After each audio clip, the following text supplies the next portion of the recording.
Hey guys, welcome to SheKnowsArsenal. My name is Jessica and I'm your host, and you can follow me on Twitter at @itchdesinho. Basically, on this stream, we're going to be doing a live watch along for the Portugal-Germany match that's going to be starting in maybe 15 minutes or so. So I'm excited about this. I've never done one of these before. So I'm happy to do this on a stream where, I'm slightly invested, but not as invested as I would be if it was Arsenal. So we're just going to see how this goes, so let me know how you guys are feeling, what you guys think about the game, what are your score predictions before it starts, and we'll just talk a little bit about the lineups that have come out and just kind of talk around them. Obviously, I already did a match preview separately from this stream with Mr. Aaron United, and he's a Germany fan, and of course, I have Portugal going pretty far in the tournament, so we kind of spoke about how the games unfolded, their initial games unfolded, and how they can improve their lineups, formations, and maybe personnel in order to get a better result in these games, the game that's coming up right now. So what it looks like to me is that Germany is sticking with this 3-4-2-1 or a 3-4-3. It's the exact same lineup that they had against France. So I think I'm a little bit disappointed that maybe they didn't try to get Kimmich into the midfield, maybe try a midfield three, or even just get Kimmich next to Cruz and try to figure out a way to get Gundogan a little bit further up the pitch so that he can make late runs into the box and be a little bit more of an offensive threat. I know that Cristiano Ronaldo is a difficult striker to deal with, but three center backs to me is just a little bit much when dealing with just pretty much one striker that's going to be alone up there. So we'll see how this goes. I think Mueller, Havertz, and Gnabry had a very difficult time against France, trying to create chances and to look dangerous. They never really looked like they were going to score until maybe towards the end of the game. So we'll see how this works out, and see if they can maybe generate some more chances. But similarly to France, Portugal has a very good defense, and they're relatively, solid, so I'm interested to see where the goals are going to come from a Germany standpoint. Looking at Portugal, they've set up exactly the same as well. I don't see any real changes. Same Patricio in goal, Semedo taking over for Cancelo, because Cancelo is obviously not going to be in this tournament anymore. Guerrero on the left, who I thought grew into the game against Hungary, but was a little shaky to begin with. As we're seeing the tournament kind of unfold, playing against Hungary is a lot more difficult than I think people originally predicted, with them being able to have full capacity stadiums and things like that. So, but Guerrero's a really good, wing backy type of left back that could get into attack. He's really comfortable on the ball. So him being there is really interesting. Pereira and Carvalho, I'm not very shocked that, that Portugal is sticking with this. I just feel like it's very defensive, and they pretty much offer very similar qualities. You don't have somebody else to maybe break it up and get you some more long range passing or some passing through between the lines. So when you have somebody like Bruno Fernandes that really wants to get into the box and be a part of the offense, you kind of are tasking him to do both. And if you were to introduce somebody like a Renato Sanchez / Neves, you would have something a little bit different in that midfield. So it is what it is. I don't think we're necessarily that surprised that this is what, Portugal is going with. And then you have your Bernardo Silva, Bruno Fernandes, and Diego Jota, who need to support Cristiano Ronaldo and be a lot more clinical in this game than they were against Hungary. I thought Jota was wasteful. I thought Bernardo Silva kind of fell away towards the end of the game. So I'm hoping to see a little bit more from them. And what I'd like to see is Bruno Fernandes to stay closer to Cristiano Ronaldo, play off of him and get those runs into the box and almost be like a second striker. But again, when you're playing with a double pivot of two more physically dominant, sit in and protect the back line type CDMs, Bruno Fernandes is kind of trying to do both, so the midfield battle is going to be very interesting in this game. Portugal have the numbers, so we'll see how Germany deals with it. We'll see. I have Portugal right now for I think they're going to win 2-1. I think Germany will score, but I'm pretty sure Portugal will win.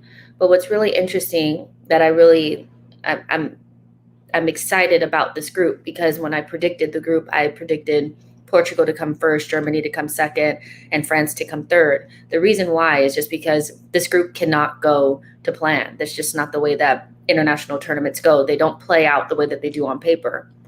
So for me, it's going to be really interesting. I don't game on Twitch, you guys. I'm just adding that element on there. I know a lot of people like to be on Twitch, so I don't game on Twitch. I'm just also streaming this, show onto Twitch. I'm not that. I don't know, you guys. I'm not a big gamer. I hope you don't hate me for it, but I'm not. So yeah, but. We'll see how this goes. What are you guys' score predictions for this game? I mean, it's just so interesting now that we saw that France drop points against Hungary. This group is so much more interesting. And depending on who wins this game, it's going to get even more interesting. I still think Portugal will win, but if Germany could get something out of this game, then the last game of this group is going to be super, super important. So I'm excited for it. So we'll see how it shakes out. And I'm not sure, how these watch-alongs are supposed to go. I'm like, am I supposed to I guess I'm just going to be giving my commentary, the entire time, and then just kind of watching the game. So, and answer your guys' questions, and obviously putting your comments up on the screen. So, and if you are watching, I see there's some normal, like the regular people that show up for Arsenal streams, Rancid Pumpkin, Mike Dubia. Thank you guys so much for being here. And I'll go ahead and make sure that I get your comments up on the screen, and we'll talk about it.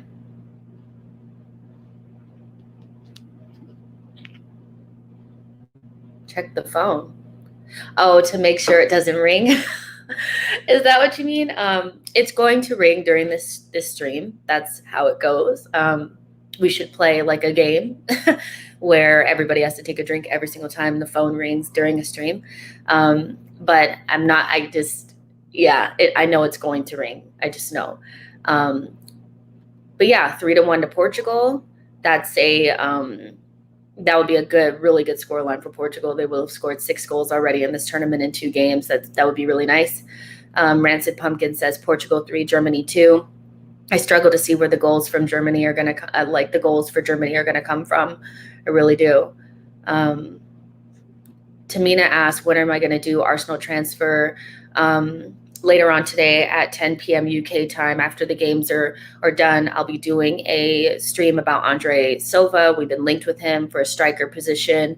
And so we will go through, his player profile, what the deal would look like, what a striker like Andre Silva coming into Arsenal would mean for Martinelli and Balogun, as well as talking about, what's the verdict on that what do I think it's going to happen? What's the likelihood of it? If I think that he's good enough for Arsenal. So the next transfer stream, the next transfer listed show will be tonight at 10 p.m. UK time, talking about Andre Silva, the striker from Frankfurt that's playing for Portugal. He's not on the pitch, but maybe we'll get a chance to see him in this game. It'll be really interesting to see how he plays.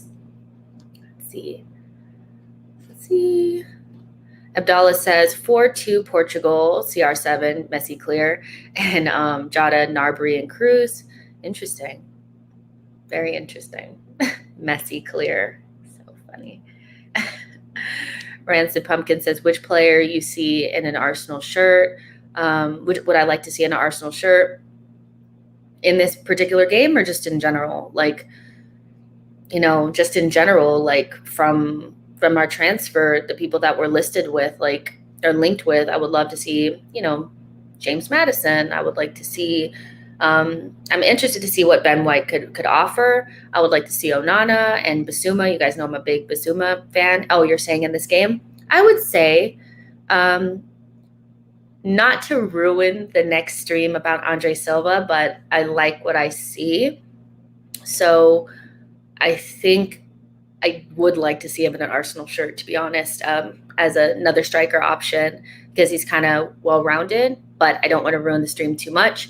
And also, if we can't get Basuma, I would take Neves. I think he would improve us. Everybody else is kind of like, because we're not linked, and I don't really think that it's likely. I don't really see anybody on Germany that I would really be like, okay, we need to get him to the Emirates, because I don't think they would come. But Andre Silva I would take, and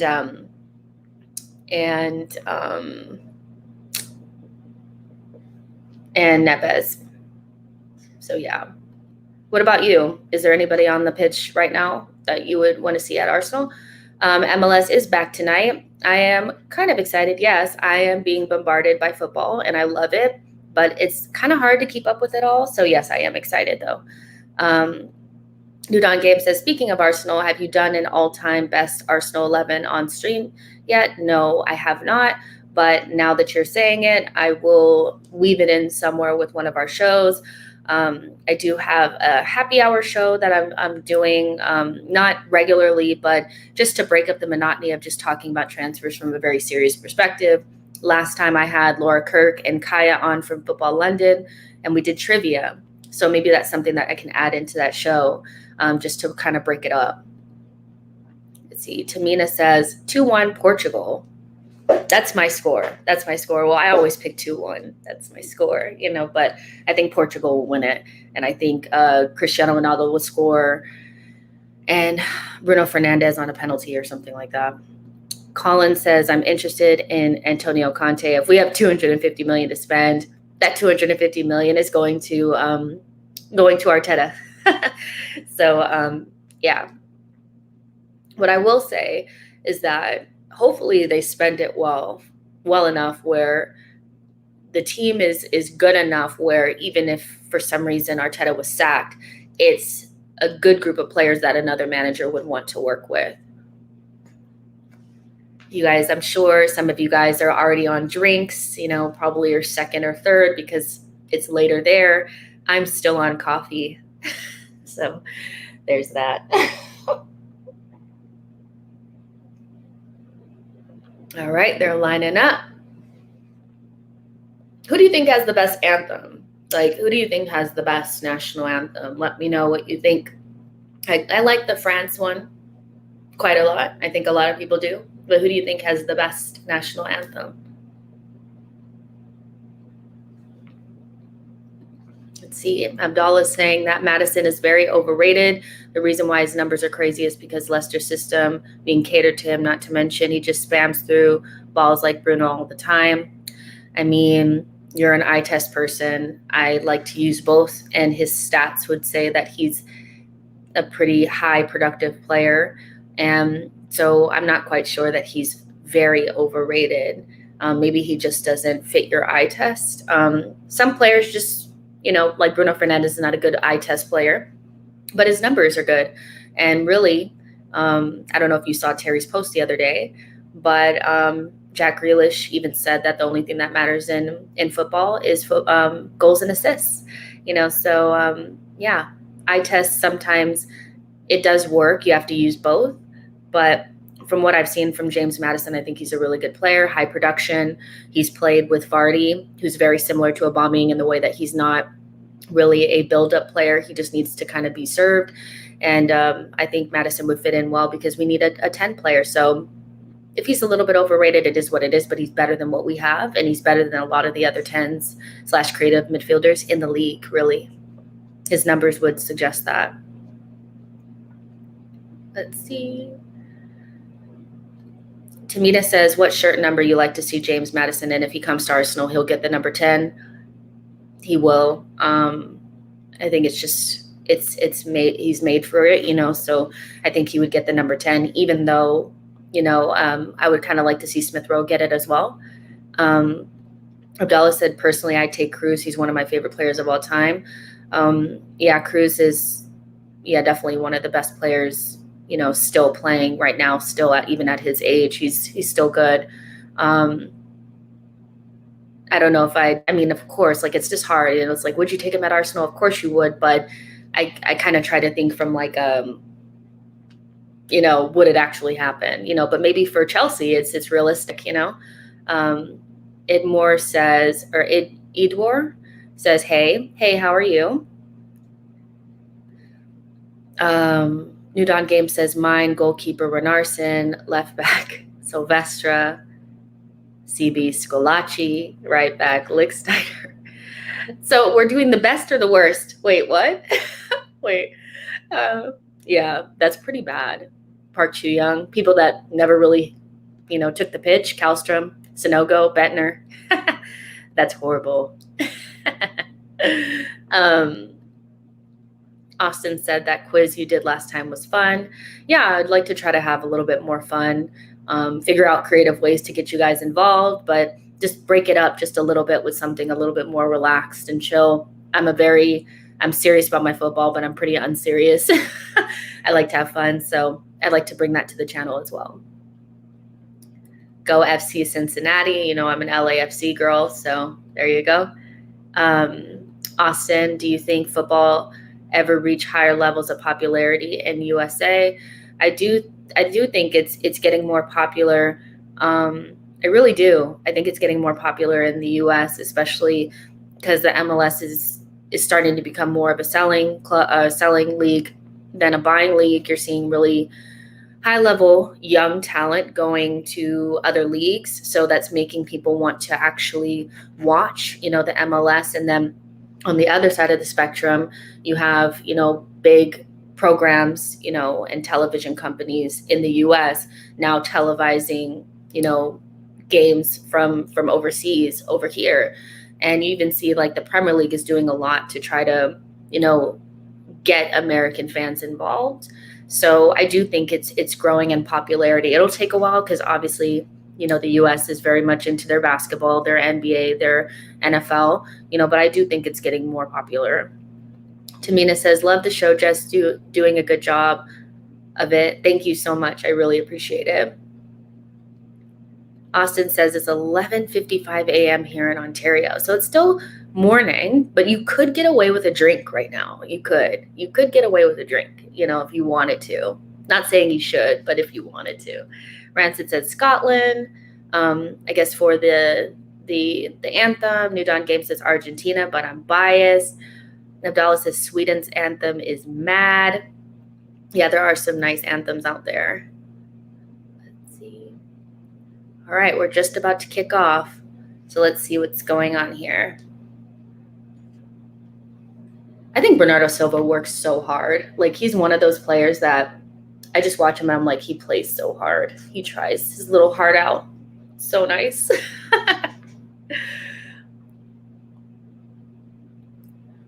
I think the Hungary game was just so good because the Hungary-France was so good.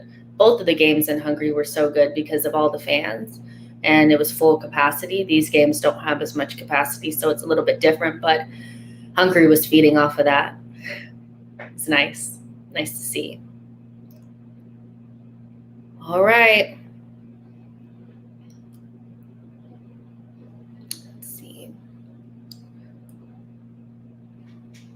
Germany needs to get something out of this game. If they lose this one too, they could easily come last in the group.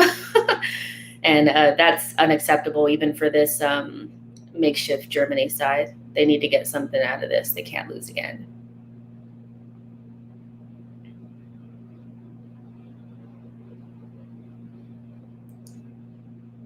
Germany on the front foot right off from the beginning. They need to be. They can't sit and wait. They have to attack. Ooh, Kai.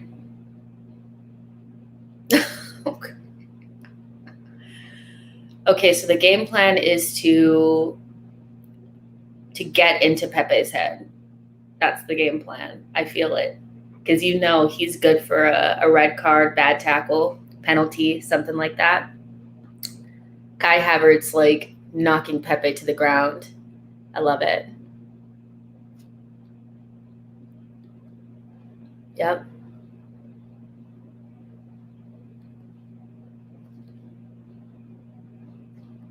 Exactly. Germany has to go all out for sure. Yep. Bernardo Silva is a very hard worker, and he is ridiculously talented. But you rarely see both. You rarely see both. So I think that's why I notice it so much, is because he's a really talented player. You could just kind of get away with it, But him working so hard, it's just. I mean, and he's worth a lot. Like, if he moves from Manchester City, which I think he will sooner rather than later, he'll go for like 70, 80 million. Like I think he's that good, because any team would easily start him. He doesn't start for Manchester City all the time, but I could see a team going big on Bernardo Silva. He's still quite young. Still quite young. Hopefully Rudiger doesn't bite anybody today. That was so funny. Nice pass by Hummels.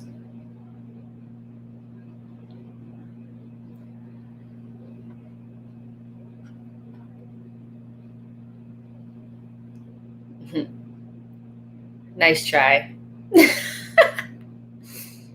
Colin said Ronaldo's passion when playing for his country is fantastic. Yeah, for sure. I do love seeing the players that maybe sometimes that are having a difficult time in their club career come to their national teams and really give it their all. I think Griezmann is a good example of that. He's had obviously a pretty up and down time at Barcelona, but I mean, Antoine Griezmann for France is such a vibe. Like, he's so good for his national team. You could just tell, even like Pogba saying that, they give a different type of energy for their national team, and I really like that. Ronaldo's pretty similar too. I like that.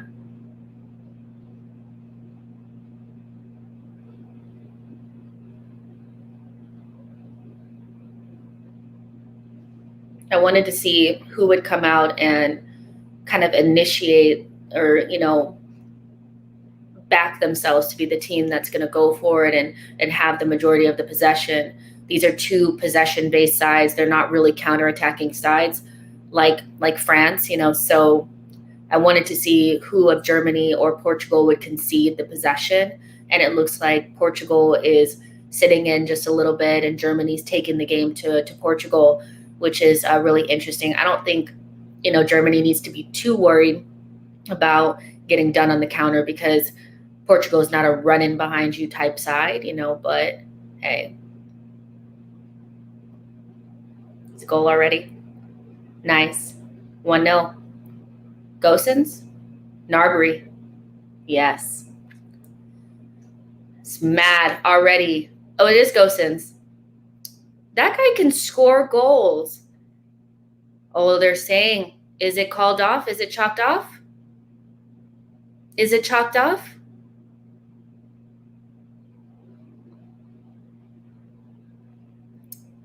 What's happening?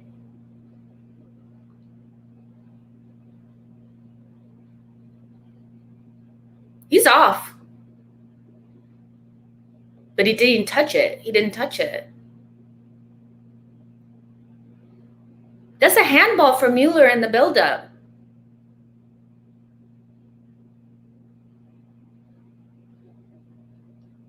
Oh, they chopped it off. They needed that. They needed that. If that had stayed, the game would have been so open. I wanted that to stand, but no. Disallowed. No way. Yep, you guys offside. I'm a little bit behind, but it's okay. It's totally fine. But Germany on the front foot early. Gosens, it's crazy. Like, the guy has a good eye for goal for a left back, so left back / wing back. So yeah, I like that. Let's see. Yeah, I want this game to be open. So if Germany scores early, I think the game will be open.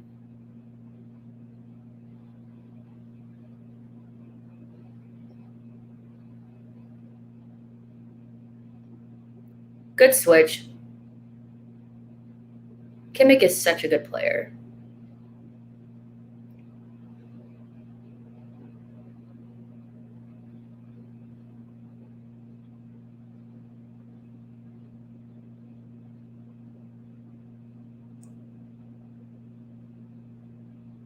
Oh.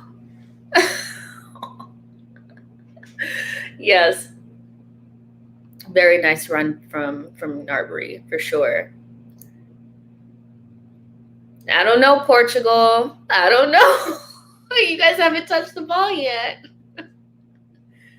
Oh, man. But the thing about it is, we all know that Germany has to get the goal. Like, Portugal will come back into the game and settle in. So they have to use this early, run of possession and in pressure to do something, because Portugal will settle in and get back into this game. Abdallah says, Kimmich is a joy to watch. He makes football fun to watch for neutral fans, and he's effective. The best of both worlds. Yeah, for sure. Oh, okay. Offside. Yeah. It's weird because I'm rooting for Portugal, but I'm still kind of neutral.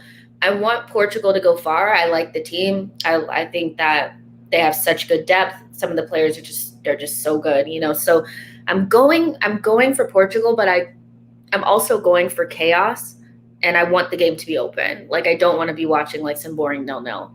And Germany looks really good. They're looking really good. So it is what it is. I would like Portugal to win, but if Germany nicked it, I wouldn't be crying, because obviously I don't really have a horse in this race. Like, I'm not Portuguese, I'm not German, I'm American. So yeah, let's see. Yep, Germany looks really sharp. They look like they know that they need to get something from this game. Deborah Ducky says, I tend to find Arsenal links like Gnabry. Yeah, for sure. See. Yep. You guys make sure you guys are liking, the stream while you're on it. I would really love that. This is fun, you guys. I'm enjoying myself. So if you guys are enjoying it, just make sure you smash the likes, and we'll just keep it going. Let's see. Colin Young says Germany is going to make a mistake in possession and put Ronaldo in. Ooh, I hope not. Ooh. Oh. I don't know. Germany may get an early goal. Let's see what happens.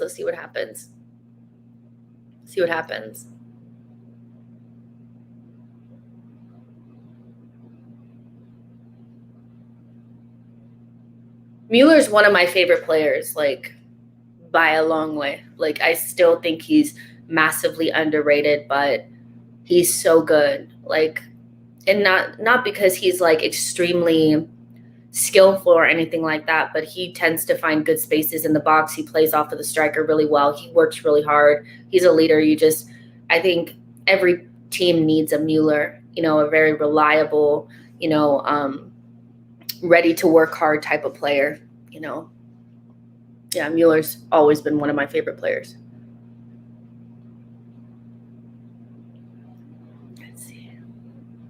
Abdallah says, Jess, one of my best friends is Portuguese and my ex is German. I'm defo backing Portugal. Okay. I think Germany will take this game. That's what Winder says. Yeah, I mean, they're looking good, but I still think Portugal is going to settle into this game if Germany doesn't go ahead and get the goal. They have a little bit of possession now. They have the ability to, just moments of brilliance from Portugal is something that they have, so Germany needs to make it count. They need to make it count. Jesse, you need to do live stream for Arsenal games. This is basically troubleshooting for that. You guys were asking for them during the season, and I wasn't sure I wanted to do them, but because so many people were asking, I've decided to do them. So we will be doing live streams for and watch-alongs for Arsenal matches next season. I'm just going to let you guys know. You guys are asking for it, but I am nothing like I am now when I'm watching Arsenal. They got to make this count. So there will be. Dubber Ducky says it's crazy how a country as football crazy as Germany doesn't have a recognized striker center forward. Yeah, it's interesting because they're really missing Lewandowski, aren't they? I mean, essentially that's what you would need. They need a Klose. They need somebody like that up there, up top, and they don't really have it. And I'm not sure that they have anybody coming through the ranks. You guys can let me know if they have anybody coming through the ranks, but they need to address that because you need somebody there as a focal point. Not every team. It's very difficult to play with false nine. I think Havertz is okay at it, but not enough, for you to rely on it long term. Mueller will be done soon, so they're gonna have to figure that out.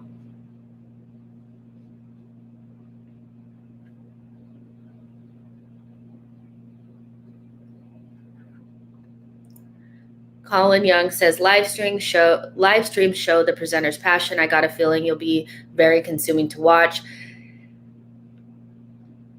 I hope so, you guys. I mean, I'm a very bad Arsenal watcher. Like, I tend to stand up by the screen and coach them through the entire game. I will try to keep the bad language to a minimum. It's just when I'm watching Arsenal, I'm a completely different person, but I will do them. And I'm enjoying this so far, so I think it'll be fun. I do. Rancid Pumpkin says, if Germany continues to play like this, they will smash Portugal, but they have to. I mean, that's the key, is that you can have all the possession that you want, but you have to put the ball away. We saw that France had a couple early chances that they probably should have put away against Hungary. And then in a split second, they were down 1-0, and Portugal is a much better side than Hungary. So Germany has to get something out of this initial pressure. And as the game is continuing on, I see Portugal kind of settling in a little bit, so we'll see. That's a good take right there by Kimmich. Good ball. Narbri, where are you? Okay. Where are you? Hit it! Oh, man. They're under pressure. They're under pressure. Let's see. Colin Young says scenes in LA.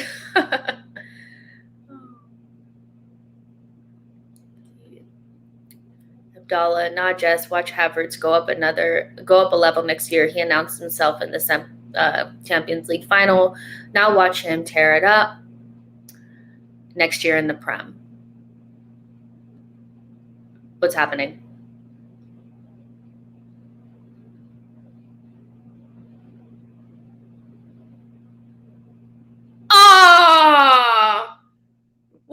Oh man, I was wrong about that. They did get done on the counter. I really didn't think they would, but ooh. That was such a nice goal. Just from a neutral perspective, that's a very, very nice goal. Ronaldo stepping up for his team off of a corner, which is horrible to concede that way. Bernardo Silva running up the right-hand side, doing Bernardo Silva things. Cuts in, finds Bruno Fernandes, who looks just onside. Is that Bruno Fernandes or that Jota? That's Jota. Yep. Into Ronaldo.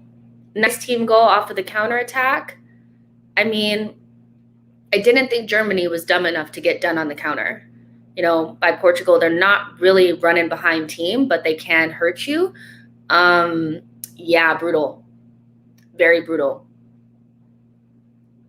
Oof. That stinks for Germany. It does. But again, Germany didn't put their chances away and didn't make that pressure count. And Portugal is just too good. So we'll see. We'll see. Germany has to get something out of this game. They have to. Rancid says Ronaldo scores again. Abdallah says Ronaldo, my days, the guy is inevitable. AK Gunner says CR7. Yep. Austin says Ronaldo, GOAT. Dubber Ducky is the offside. No. Bowie the Cat says Jota assists. Bruno Fernandez has stunk all game. It's only been 16 minutes. But he usually does kind of go under the radar in games sometimes. Big games, no offense to him, but in big games, he kind of can go under the radar. But the difference is when you're playing for Portugal and you have other players around you, Bernardo Silva, Diego Jota, you don't actually, if you go under the radar, it's not like that devastating. Where for Manchester United, because he's the man, if he doesn't step up, they tend to struggle, so I think it's fine. It's been 15 minutes. Let's see what happens. Oh, Germany. Brutal.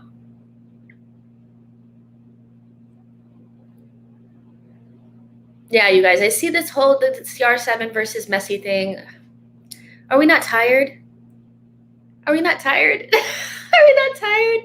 Like, they're both really good in different ways. They're both, the best. Like, you look at players like even Neymar, who I love, obviously, because he's Brazilian, but he'll never reach the levels that they reached because they're just another level of consistency that's very hard to reach for like a decade of your life. Like, you know what I mean? So it's so interesting. I think Ronaldo is good because he works on it. Hold on.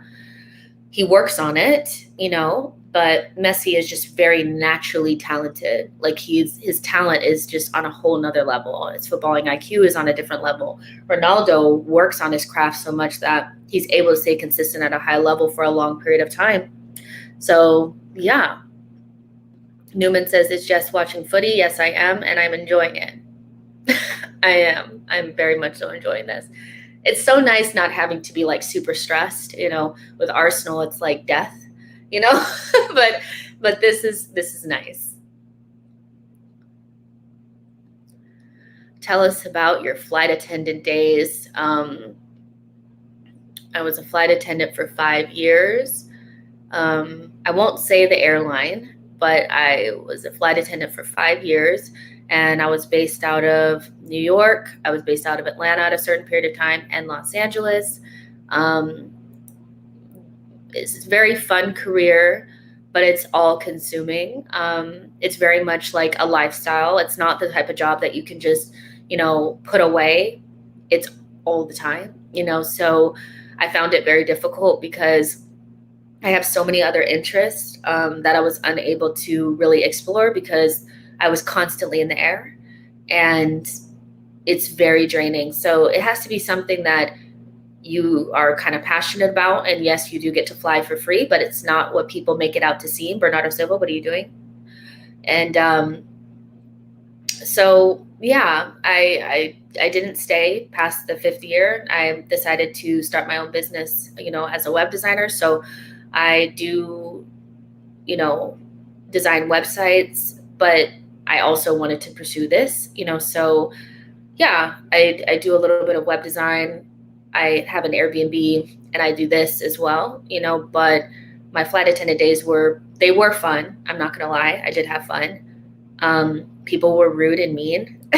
So next time you're on a plane, remember that the flight attendants are going through hell, be nice. And yes, I did spill drinks. Yes, I did. I spilled drinks. I'm very clumsy.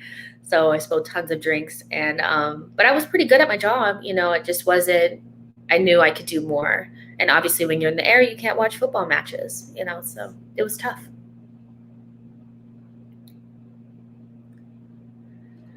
Colin is saying, I'm really liking the VAR use in the Euro, seamlessly, not game interrupting. And have you noticed how, like Anthony Taylor and Michael Oliver, how they're actually officiating the games differently? They're very card happy and they make a lot of mistakes in the English Premier League, but they're a little bit more reined in this competition, and I find that very interesting. But yeah, VAR is being used properly, and for the most part, it's used properly in most leagues, in most competitions. It's mostly the Premier League where it's being used like terribly. Austin says, I always respect the attendants. I know they must be stressed behind the smiles. Yeah, it's stressful. But it's also fun. And it's a very, like, if you're into it, it's very, you're in a different city every night, you know, you travel, you know, it's customer service. But I mean, if you're gonna, would you rather be customer service at a retail store or on a plane flying here and there and everywhere? Yeah, I'd rather choose that, you know, but long term, that just wasn't my goal. Ronaldo. Oh, that was filth.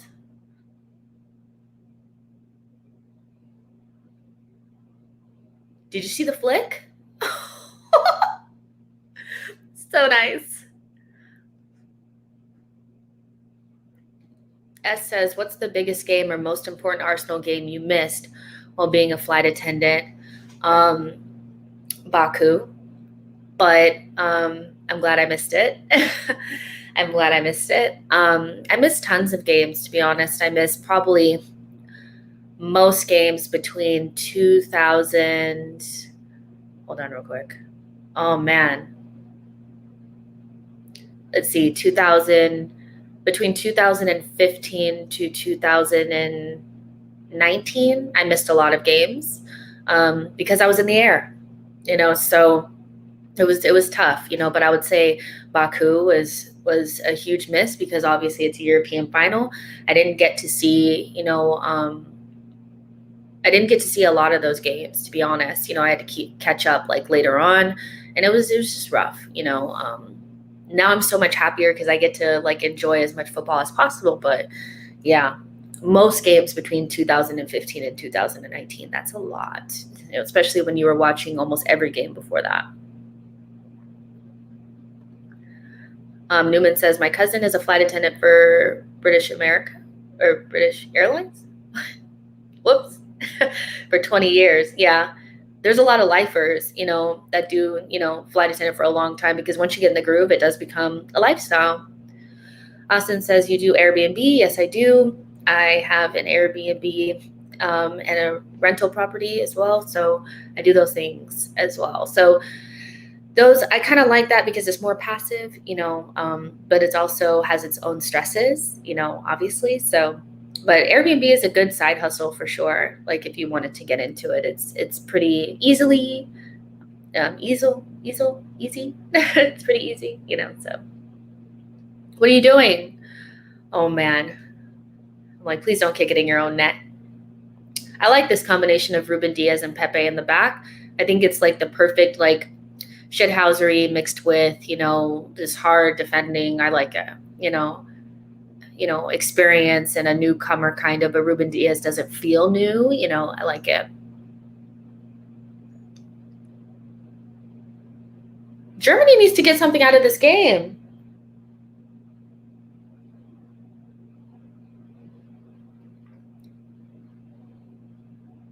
Oh, that's a good run by Narbury. And British Airways. I said British America, my bad. No, Hefe says Narbury, proper ball. Yeah, for sure. That was a nice ball. Colin says, doing our first Airbnb for vacation this year, fingers crossed. Yeah, I think from a vacation standpoint, it's nice. I know some people are like, well, why would I pay more, you know, to do an Airbnb than a hotel? But if you want to be able to like cook and do all those types of things, it's really nice. So where are you going on vacation? Abdallah says British Airways is rubbish. I have flown on them one time and it was absolute crap. Like, this was, I believe we were coming, well, no, I think I was coming back off of like a cruise or whatever in Europe, and we were going to take British Airways from Barcelona to London so that we could go Barcelona, London, New York home. And that British Airways flight was the Barcelona to London flight, and it was super late, and they were also trying to like take my bags and all those types of things. And at the time they didn't know that I was a flight attendant, so I knew that they were just on total BS. And she was, your bag wouldn't fit, and I was like, it actually will. And then we got on the flight, and I showed her, and I was looking at her like why are you trying to play me out? Like my bag can fit. So it was not a good flight, especially because it was like late and all that kind of stuff. But that's the only time I ever flew them. Let's see. Johnson says, hope for more speed and grip power with Gabriel and Ben White. I mean, I think there'll be a nice balance, hopefully, of Gabriel being like the hard-nosed defender, no-nonsense guy. And then Ben White is kind of like the calming, force back there, good passer, good at playing the ball out of the back. Gabriel's decent at playing the ball out of the back, but I also feel like he gets a little bit flustered. That will improve, I think, over time. So, yeah, I mean, he also looked a lot better with Louise than he did with Holding. So hopefully Ben White can give him that calming effect. Wow, that was a really bad tackle or a really bad push by Kai Havertz. Not sure what that's all about. Abdallah, get your boy. But, yeah, I think it'll be a good combination.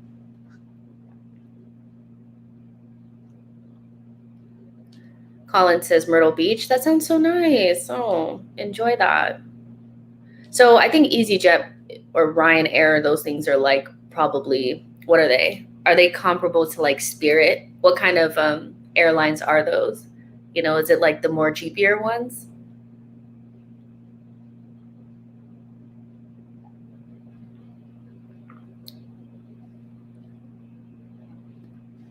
Let's see what's happening.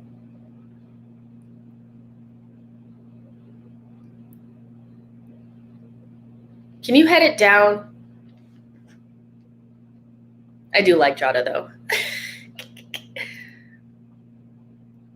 There for cattle? Oh, wow.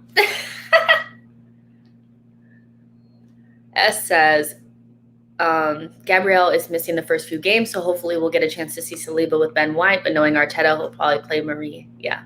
I was actually thinking that too. Like maybe Saliba could play with Ben White if he signs for Arsenal in those first couple of games, but I think he'll do the Marie thing.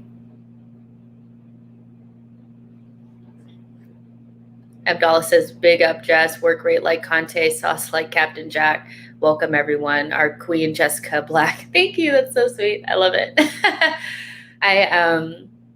I think the best thing about doing this whole like YouTube footballing thing is I love it. I think it's like the dream to be able to do something that you really like. And get paid for it. Obviously, it's not like full-time-ish yet, but I'm putting in full-time work. So eventually it'll become that. So I do really enjoy it. And I'm glad I started because I wish I had started sooner, but I actually didn't know any of this existed until lockdown, to be honest, like with the pandemic. And it took almost to like the very end for me to actually like do something, and so I wish I had started earlier. But yeah. Abdallah said, Jota is so techie. He's more technical than Mane and Salah. I mean, definitely more than Mane. I think Mane is more of like power and pace, which is perfectly fine if you have end product, which he does. Salah, very good clinical type guy. He does miss a lot of chances, but most strikers do, but he does score at a high. Actually, they just create a lot of chances. But he does have some skills. But Jota is definitely a technical footballer that has a lot to him, but he also has that hard-working aspect to him, which I really like. I like hard-working players. Like, I love it. You don't find them very often, whether they're very technically gifted and talented, like we talked about with Bernardo Silva, but they also do the hard yards too. So, Jonathan says Isak or Andre Silva. I'm saying at the moment from what I've seen. I don't want to give away too much for the stream later on today at 10 p.m. UK time, but I'm leaning towards Andre Silva, and I'll tell you why later. Rancid says Ben White would be our new right back. I mean, he can play there. S says, will you ever be doing something with AFTV, especially if they come back to America? I don't know. I've never really talked to anybody from AFTV. I've done streams with Diluted, but that's about it. Like, as close. Actually, I did do my first stream ever, which is kind of funny, and it's horrible if you can find it. It's not my finest work. It was my first one ever. Was actually with Pippa. You know, I was like, she actually came on my channel, which was really nice, you know, but I think, you know, I've never been approached by anybody from AFTV. So, you know, I don't even think they know I exist, to be honest. Deborah Ducky says, which manager at the Euros is the best in your opinion? Let's see. Let me think. Mancini. He gets there. It has to be Mancini, doesn't it? You know, I think for some of these teams, they do well despite their manager, but I think Mancini's doing a really good job with Italy. He has them playing some really good football, and they seem to be really enjoying themselves. And they look like they've been playing with each other for a long time, and I think you have to owe a lot of that to Mancini.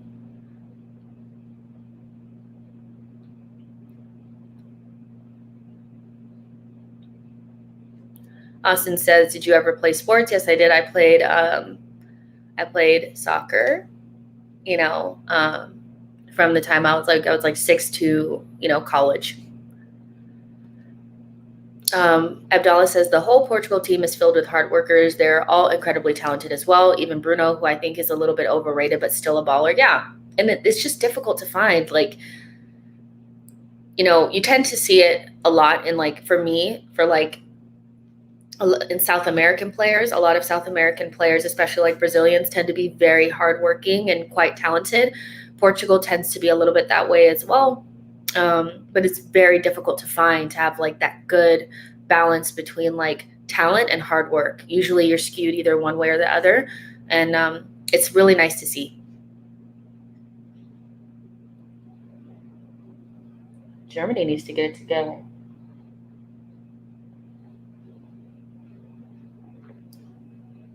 Yeah, I like Gosens. Like, he's impressed me as a wing back, like a left wing back. I wouldn't want him at Arsenal, but I mean, a goal scoring wing back is really nice, which I'm sure is what the Chelsea fans want, you know, in terms of Hakimi. That's what he does as well. But obviously Hakimi is like on another level, but Gosens scores goals too, which is pretty cool.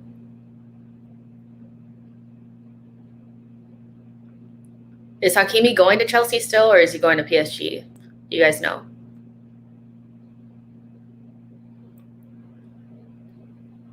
Yeah, Germany, you guys need to figure this out. It's a good ball.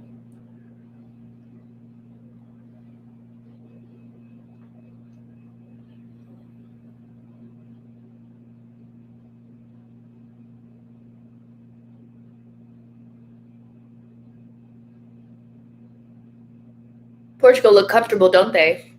Oh, is it 1-1? Hold on.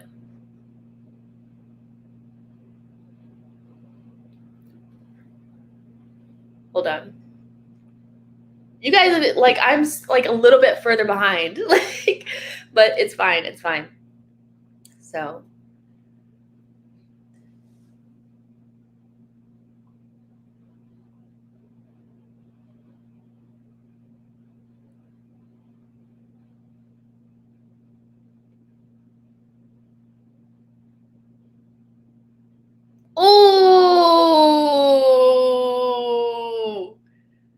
Oh, that was so nice. That was so freaking nice. Gosens, that first touch, like right out of the foot, cross hard and low. Kai Havertz there just to get right in front of the goalkeeper and tap it home.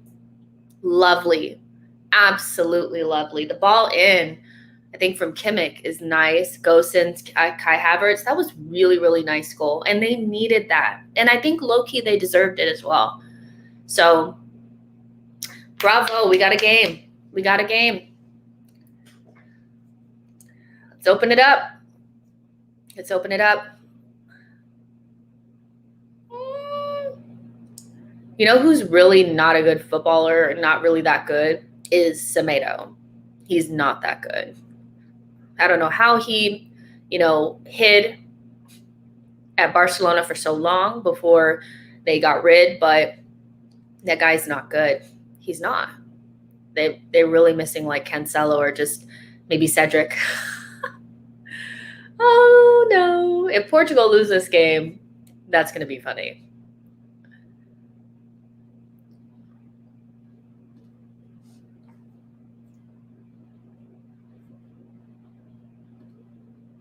Kai Havertz. It's a nice goal. 1-1, 1-1. Yep.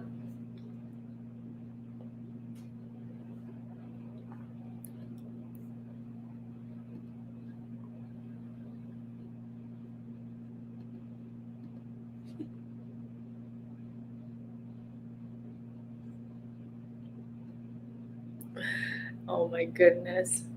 So they're calling it an own goal? Is that it?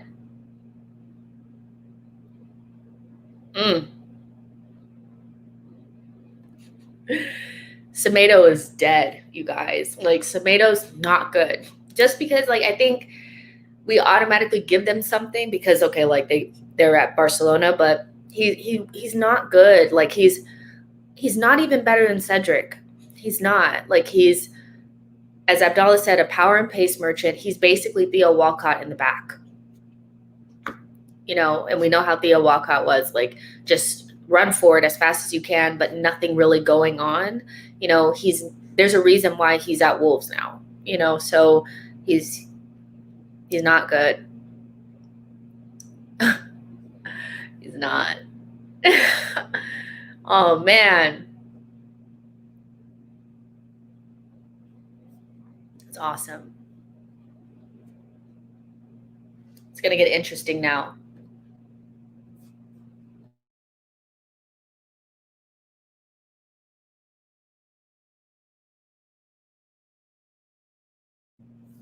All right. I saw a comment in here about going to 3 at the back for Arteta. I don't see it anymore. Wait, hold on. Hold on, y'all.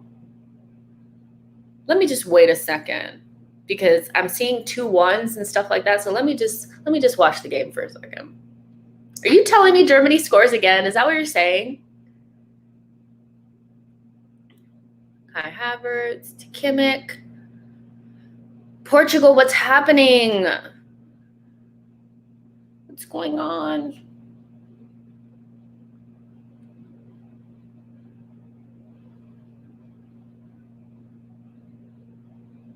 What are you doing?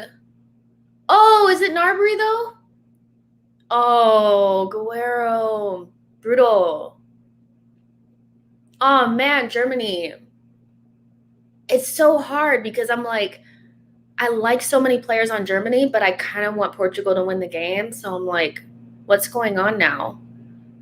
You were supposed to let them get a goal to make it interesting, but not 2. Is he onside? Portugal, you guys are suspect.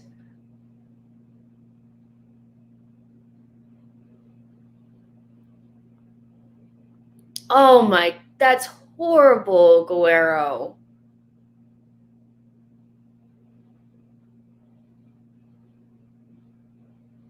Taking lessons from freaking Mats Hummels on that own goal. Pathetic.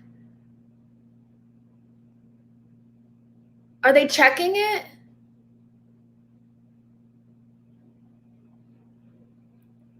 Tell me that wasn't like identical to the Hummels own goal. Tell me it wasn't. Just running stupidly back to your own goal. Oh my gosh. It counts. You guys look suspect on defense. Oh my God. They're rattled. They're rattled. It's rattled. Like, the plan was to allow Germany to score 1 goal to make it interesting. What's happening here? Looks like Mustaki. Oh my gosh, Guerrero, that was just horrendous.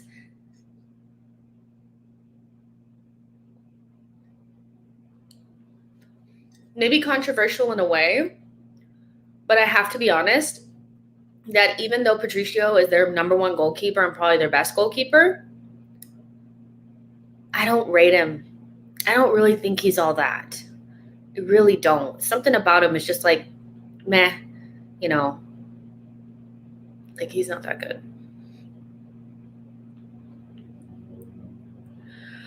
What's happening here?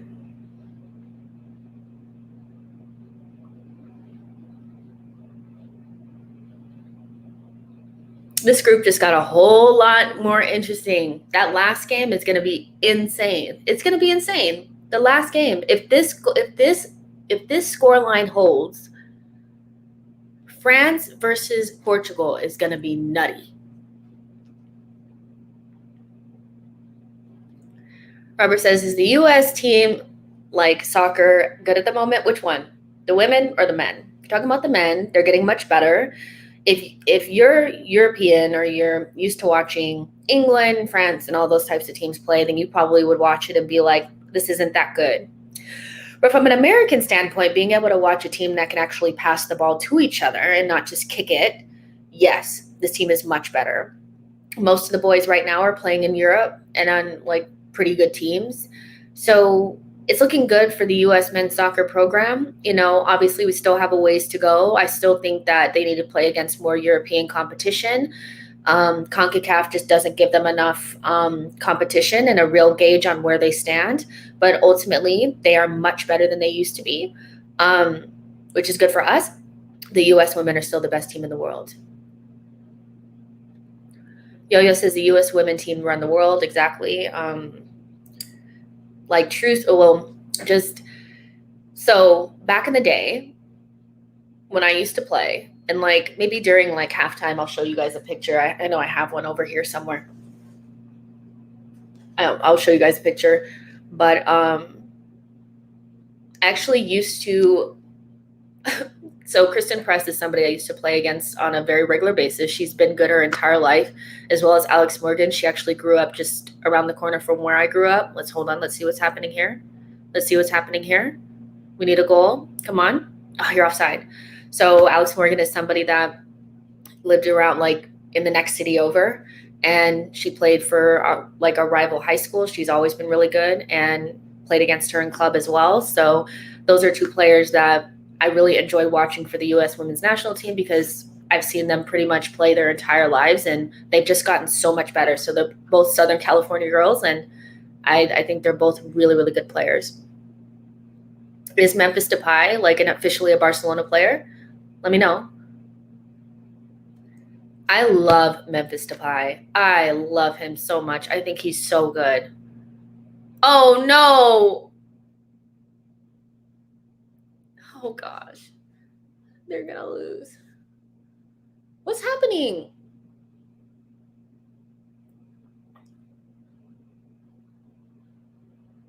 Come on, go. What is Pepe doing up there?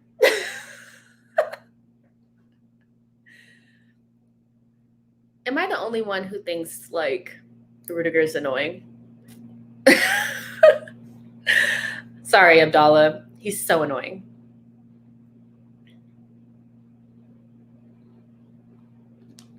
Dubber Ducky says Aronson is also a very good player for the U.S. Yes, he is.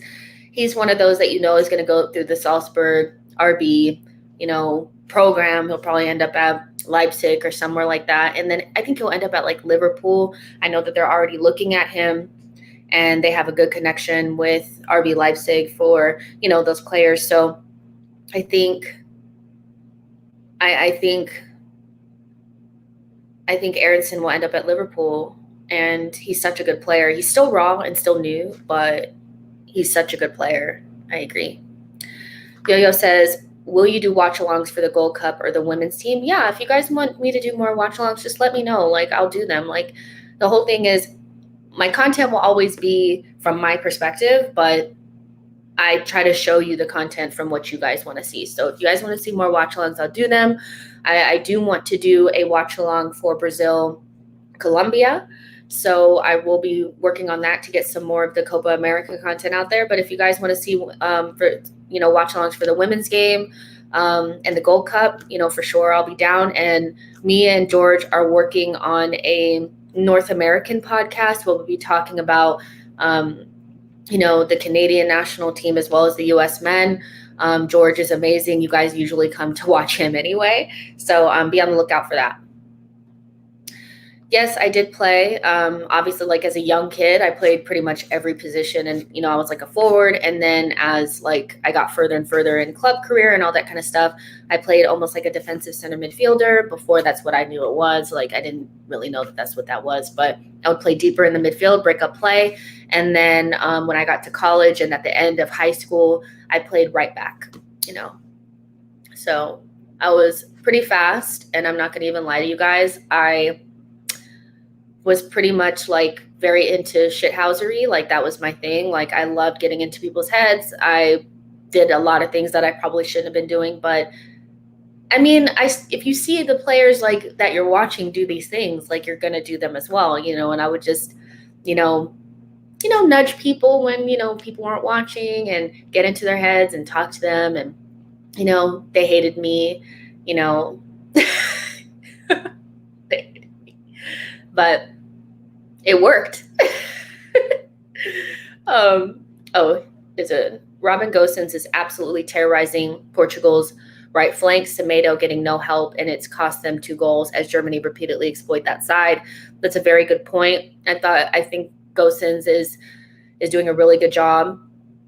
And of course, Semedo is just not good enough of a right back to really hold down that entire position on his own. And you're right, he's not getting a lot of help. So we'll see how that, maybe they'll change something at halftime, but I really don't think they will. Oh,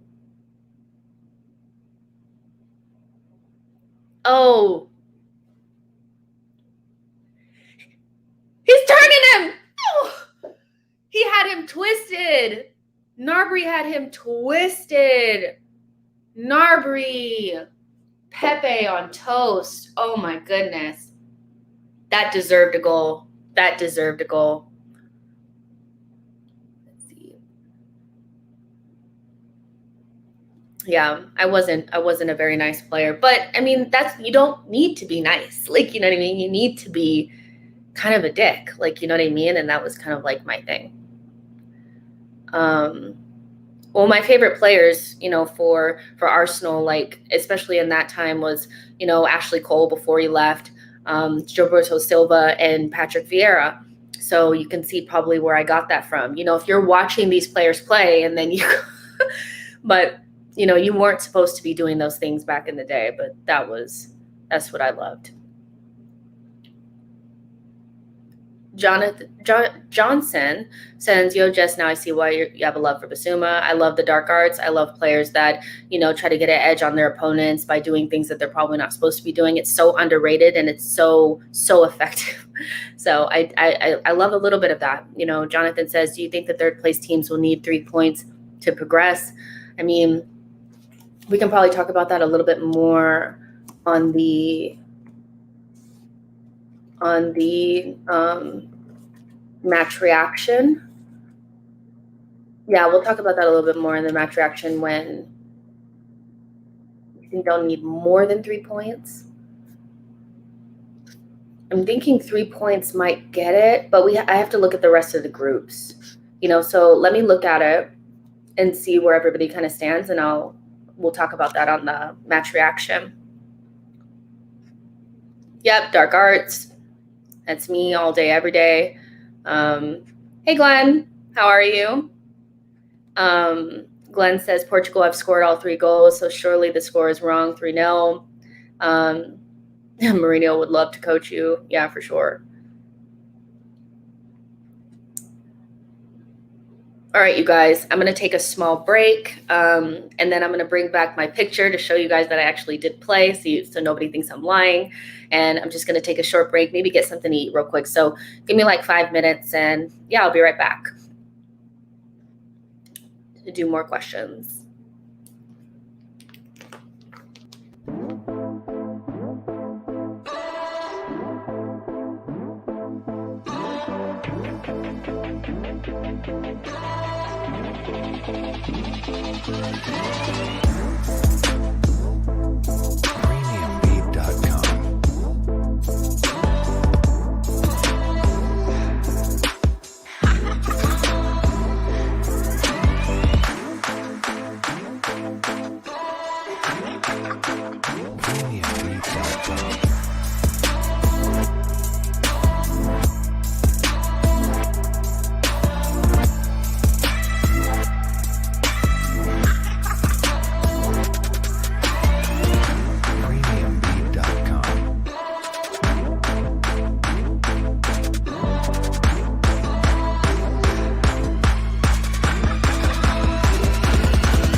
Hey guys, I'm back eating grapes. My bad. But how'd you guys think that first half went? I'm actually shocked, that I'm not really shocked because I'm not shocked by Germany. I'm more shocked by Portugal and their defensive shambles. Like I think they've been relatively defensively solid for so long that I'm like 2 own goals and they just look like Germany was overpowering them, and that's not something that I really counted on. That's not really something that I thought would happen. But Germany needs to get something out of this game. So I'm not surprised that. I mean, we have to remember that they still have players like Hummels and Mueller and Cruz and Kimmich, very talented players, but also have leadership abilities that are going to galvanize this team. You know what I mean? So for me, it's kind of like, of course, I do want Portugal to win, but I'm almost happy to see that there's something about this Germany side. A lot of people have really counted them out, but God, like they played so well in that first half. And I think it was AK Gunner that was saying that Gosens has really been the key to their success in this first half because Semedo just cannot deal with him on that right-hand side. And I think you're absolutely 100% right on that. And, Mueller, Gnabry, and Havertz look so blunt against France, but they look like a combination that really works today. And I think it's just the dribbling ability of Gnabry is really helping them unlock some of those parts of the box that they probably weren't getting into against France, and making these Portuguese defenders have to make decisions, and they're not making the right ones, and they're scattered.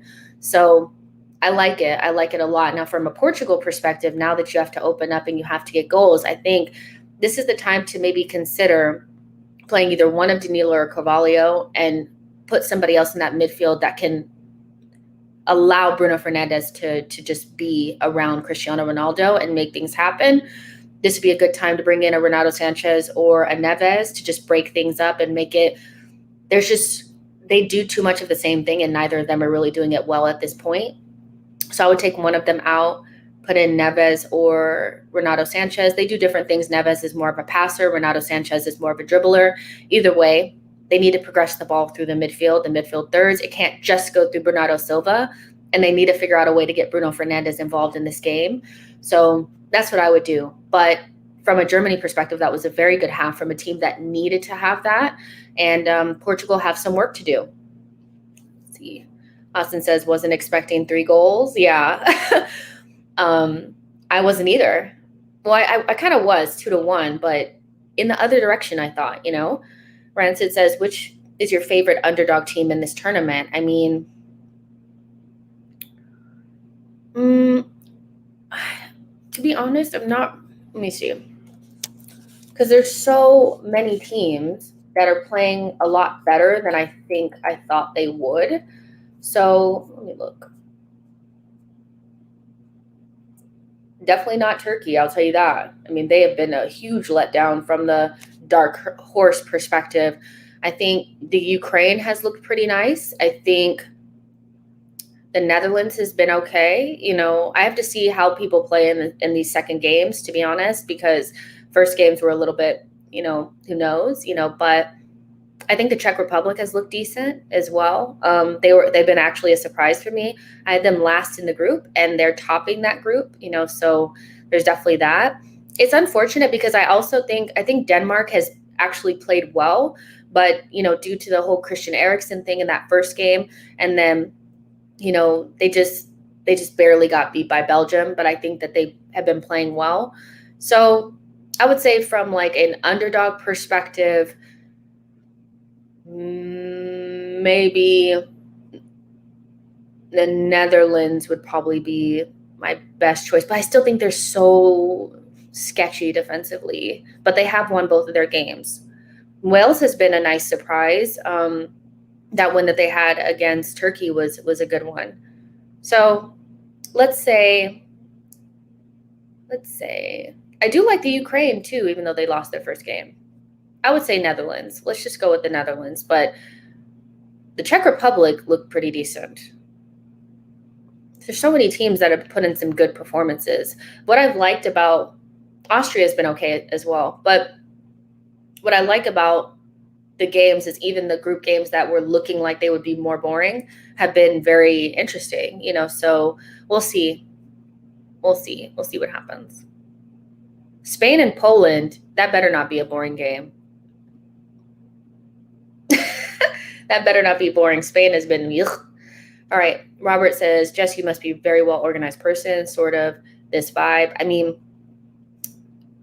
I can be scattered and a little bit but I did try to really organize yesterday to make sure that this all made sense, but I can be a little bit scattered, and they're green grapes, you guys. Actually, I like all kinds of grapes, to be honest. Haven't seen the first half. Finishing renovation. All I see is 3 goals scored by Portugal, and Germany is winning. I mean, that's essentially what it's been. Netherlands have been fun to watch. The game is always very open. Exactly. They're just a little bit sketchy defending, but in terms of their offensive play, they've been very good. So I would say Netherlands because, they have won both of their games, and a lot of people were saying that they didn't have a chance at all, So yeah. Oh, Colin, you were the one who said the 3 center back thing. Okay, yeah. So I will talk about that in just a second, but I want to show you guys this before, so you guys don't call me a liar. Can you guys see that? There you go. That's me. My club team was called Arsenal, and yeah, so I did play. I promise. All right. That is not my sister. That is me a long time ago. That was a great kid. It was. It was nice to be able to play for a club team that was called Arsenal. I love that. I played for many teams, but I played for a team that was called Arsenal. Sanchez for Silva. That was one of is that actually happening? I think that would be a good move. They need to get something else out there. I was hoping that it would be Carvalho,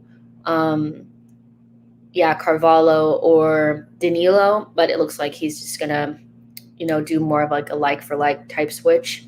So we'll see how this works out. But he was kind of a game changer in that first game. I do not have a sister. I am an only child, and that is me, I promise. So before this kind of starts, so the Arteta looking to eyeball 3 at the back system, we essentially play that now anyway. We play with 4 at the back, but Chambers is kind of that inverted, right back that plays like a 3 on the right-hand side, and we'll hop into midfield when we're in possession.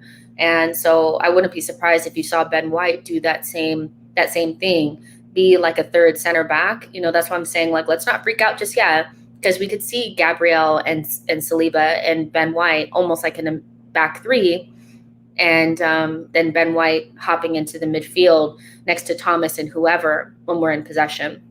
So we basically play 3 at the back now.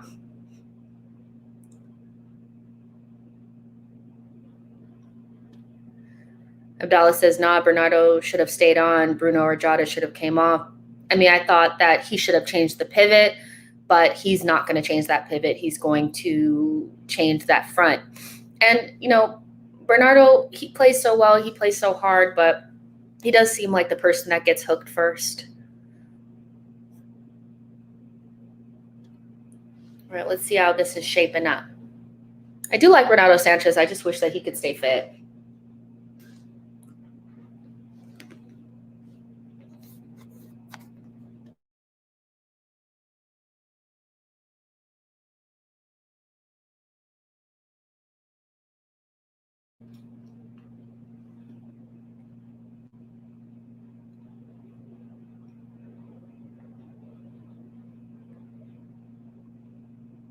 Oof, Carvalho and Danilo just have no. I know why they're there, but they're hard to watch on the ball. Very hard to watch.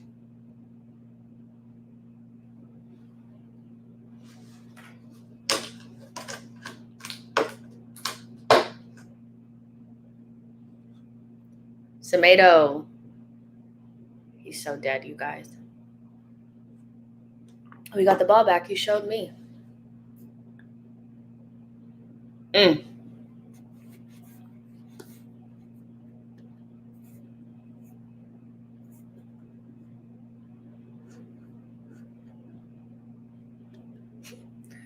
Robert says, t-shirt seems to be borrowed from a bigger brother. This? Yeah, they were kind of bigger. You're right. They didn't fit very well. Newman says, take off Ronaldo or give him a walking frame. Let's see. Robert says, I think they employed Southgate for PC reasons, not for footballing. Yo-Yo says the coaching standards at the Euros is on the floor, bar a few Mancini and Enrique. Yeah, I mean, it's not, I don't know. Hold on. Are they, yeah. I think Mancini's doing a good job, but I'll tell you, a lot of these teams are just, they're good despite their manager, not because of it. And that just shows, like, you know, and it's just, I think it's unfortunate that like 3 of the more exciting teams in England and Portugal and France have pretty pragmatic managers. So we end up not seeing the games that we want to see because it's just kind of like this very pragmatic way of playing. And so even Germany to a certain extent, you know, so it's not as fun, you know, even though there's these great players out there.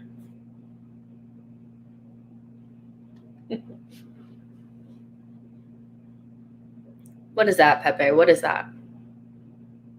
There's Andre Silva. You guys, if he comes on, we're going to be doing Silva Watch. We're being linked with him. Arsenal is being linked with him. And at 10 p.m. UK time, I'll be doing a Andre Silva profile for the new transfer listed show. So make sure you guys are here for that.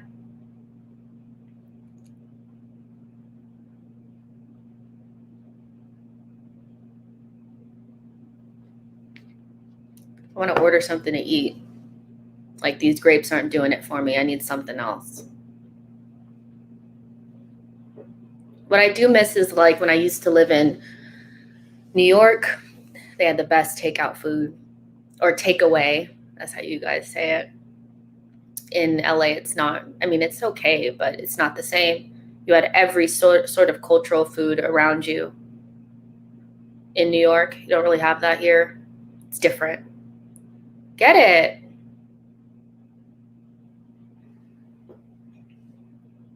Okay, so nobody answered me earlier. Like, does anybody else think Rudiger is really annoying? Like, something about him just agitates me. Like, you're not that good. You have to always play in a 3. The mask is not helping, even though I know you need it. Something about him is just so annoying.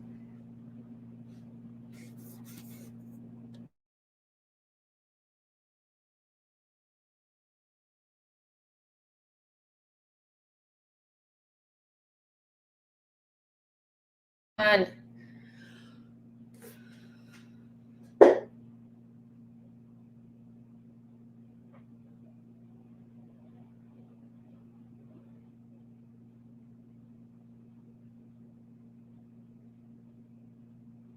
Germany is tearing them apart.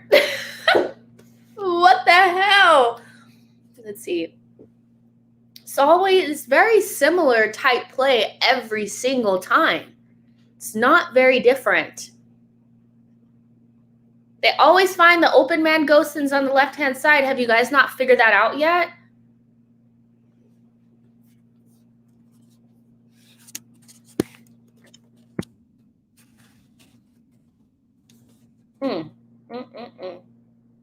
Again.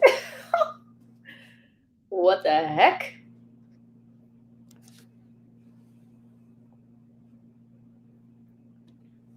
Because it's so obvious. Like, it's the same thing. It's like they went into halftime and was like, we're fine, guys. No, you're not. Like, your right-hand side is getting beat up. Like, you have to address it. And they didn't actually address it.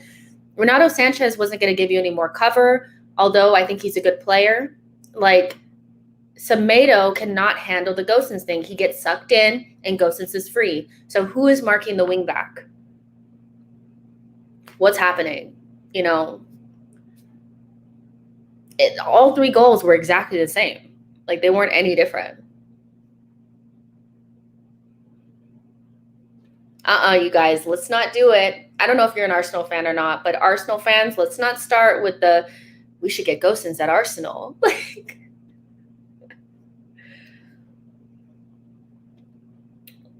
Mike Dubia says, Gnabry being offsides doesn't kill that score.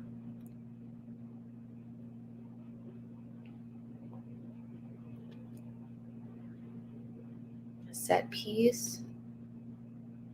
Robert says Rudiger is dirty and he rubbed his mask into Pogba recently. He didn't rub his mask into Pogba. He bit him. He nibbled at him. All you gooners who disrespected Kai Havertz and called him a flop, put some respect on his name. Apologies in the comments now. I've actually been the exact opposite. I've never said that he was a flop. I actually used him as my example when people were saying Thomas Partey is a flop and he was a flop this season. Most players that came in from other leagues this past season for the Premier League struggled to adapt. Kai Havertz, Werner, Thomas, Thiago, they all struggled coming from other leagues. And these are all really good players. You have to give them time to adapt.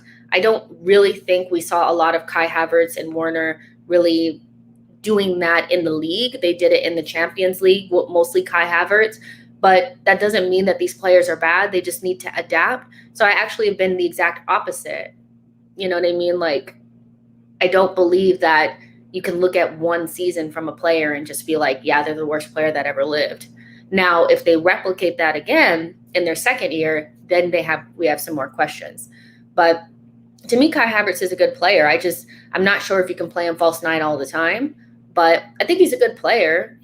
But you have to be honest, like, he was not really performing in the Premier League when he first got here. He was struggling. Colin says, Havertz is an example of the influence a proper coach has. Interesting. Is that shots fired at somebody? Okay, is Portugal going to address the problem, or are we just going to keep letting it happen?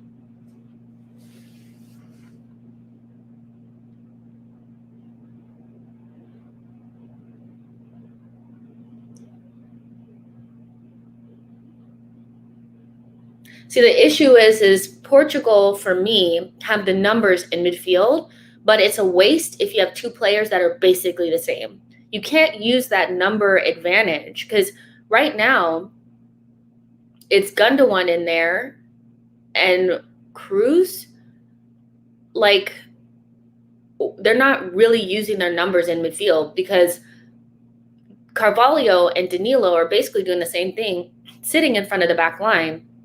So it would be nice if he would just change the pivot and allow those numbers to make sense, because I'm looking at Danilo and Carvalho on the ball right now, and I'm just like, this is not good enough. Like, it's just not good enough.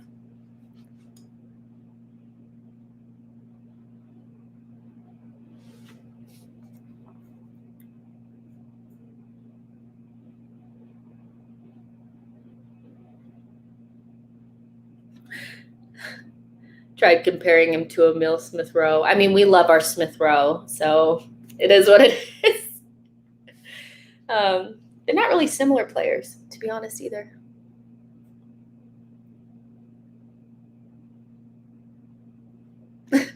Robert says Havertz is like beautiful porcelain. It can deliver tea in the best fashion, but it's fragile. Yo, you guys are so funny. When he's on his game, yeah.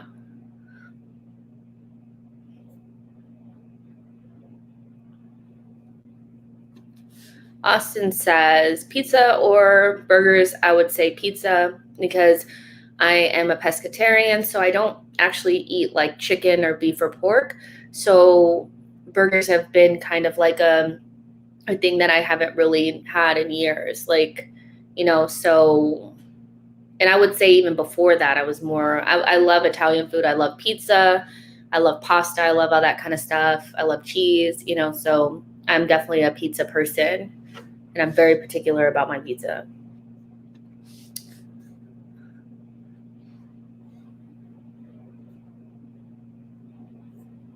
Yo-Yo says the double pivot screams insecurity among coaches. I mean, I feel like it depends on what your double pivot looks like. I think if your double pivot is with two, like a Danilo and a Carvalho, yes. Like that's very much so, like, or a Calvin Phillips or in a Declan Rice, because they can pretty much do the exact same thing and you're not getting any different type of dimension. If you have more of a, a guy that breaks up play and the guy next to him can also protect a little bit but has a really good passing range, I think it's fine. But it does limit you in your midfield if neither of them can progress the ball by dribbling or, can make late runs or something like that. So I hope that Arsenal at some point have the personnel to move into a midfield three. I do think if you bring Basuma, you are locking yourself into a double pivot, which is not an issue for me, but you do lock yourself into more of a double pivot. And Rafa Silva is coming in now, and they finally freaking taking Carvalho off. Thank you very much.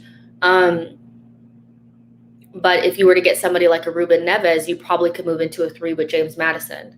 And I know people are like, well, James Maddison is just a 10. He's not. He actually played in the 8 position for Leicester when they started to move into that different system towards the end of the season. He played as one of the 8s.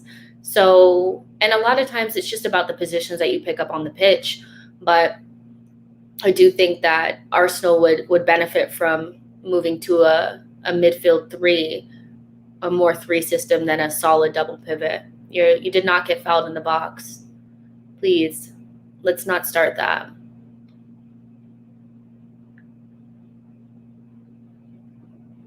Okay, you got to start pushing forward. You got to start. Come on. Get involved in the game, Bruno. You got it. He's a good player, but he just floats in and out. Oh, Danilo on the ball is so hard to watch. That's why when people were saying like, oh, just get Zachariah, just get Danilo, whatever, just get somebody because Thomas costs too much. Watch Danilo and tell me that Thomas Partey costs too much. Not all CDMs are built the same or holding midfielders are built the same. And I would not want this in my midfield. I wouldn't. He's so hard to watch on the ball. He's so easy to press. Like, he's so dead.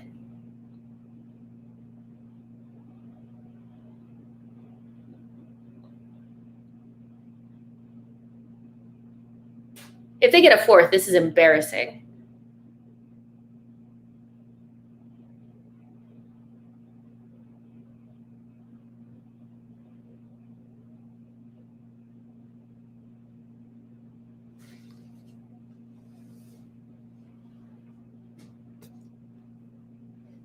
I feel like if I could play that meme, like, are you embarrassed? This is embarrassing. Like, it is.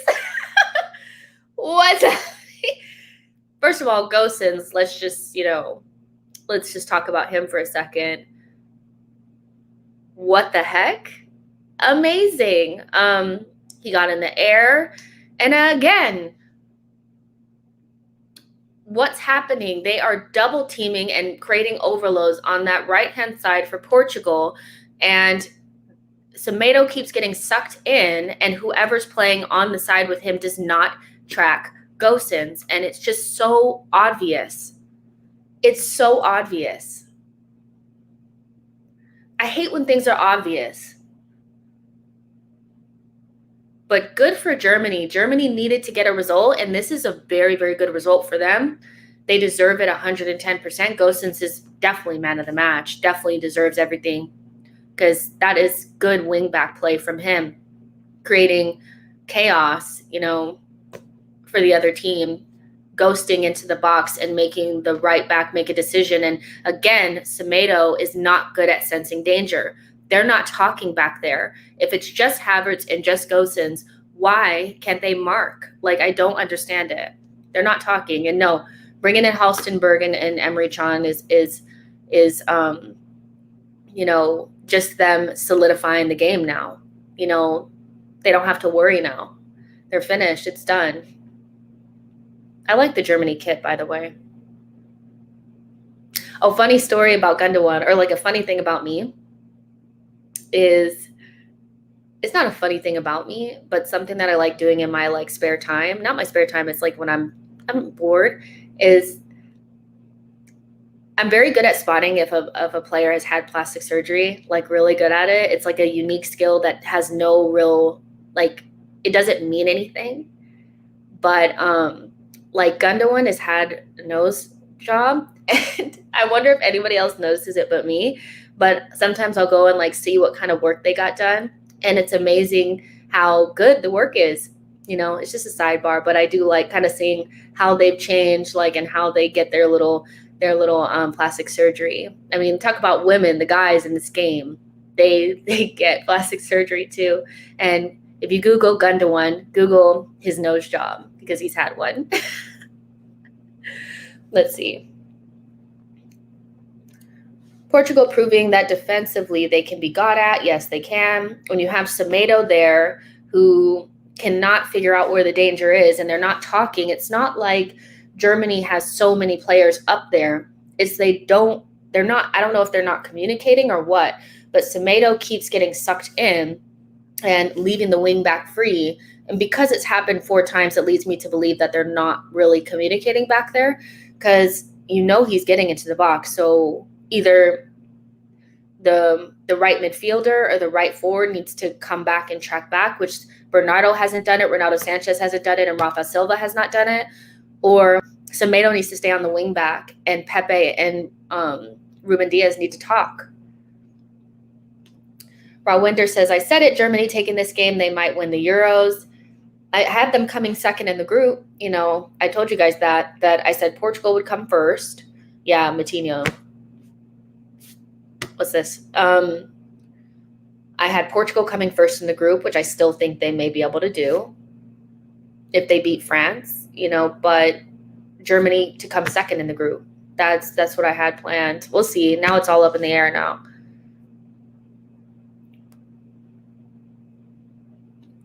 Yo-Yo says, which Arsenal players, former or current, do you reckon had work done? Now, see, well, I think I'm pretty sure Arteta has had some Botox, like for sure. I think he has. But from an Arsenal perspective, it's hard because I don't think many of our players have had a lot of work done. Our team is actually one that I haven't been able to clock anybody, but trust me, I'm watching. Like, I'm watching, I'm checking it out. Nobody up until this point has had anything done where I'm like, I can, I think they're pretty much, staying true to self. But I could, like, we all know Sergio Ramos has had like a lot of work done. Hector Herrera from Atletico, he's had tons of work done, but he's been botched. It's crazy. It's crazy. Probably do a whole show about it, to be honest. Bowie the Cat says that explains the hair transplant stuff a couple weeks ago. I mean, it was just something that in our group chat that we were talking about. And honestly, again, you guys, I take my football serious, but I'm also like quite unserious, and I like to do things that are just like silly. And that's funny. Like, I love watching people get stressed out about their hair and then going to get a transplant, and we can still see it,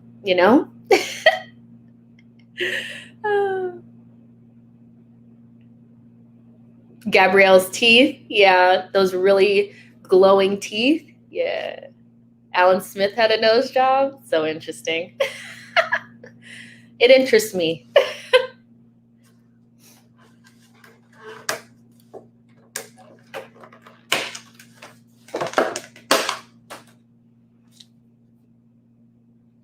You guys, should I order pizza or a sandwich? What do you think?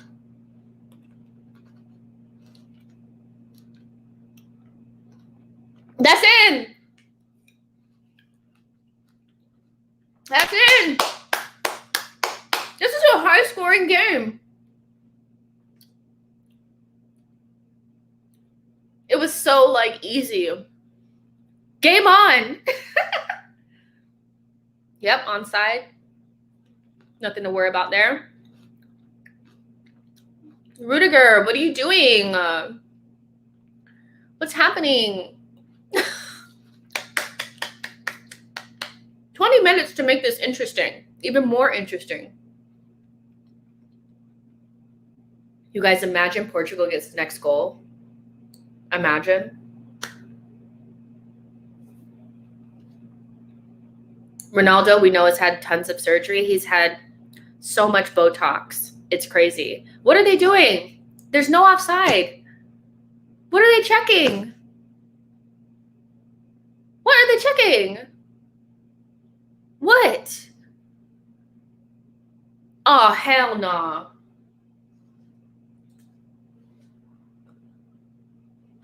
No. Diego, no.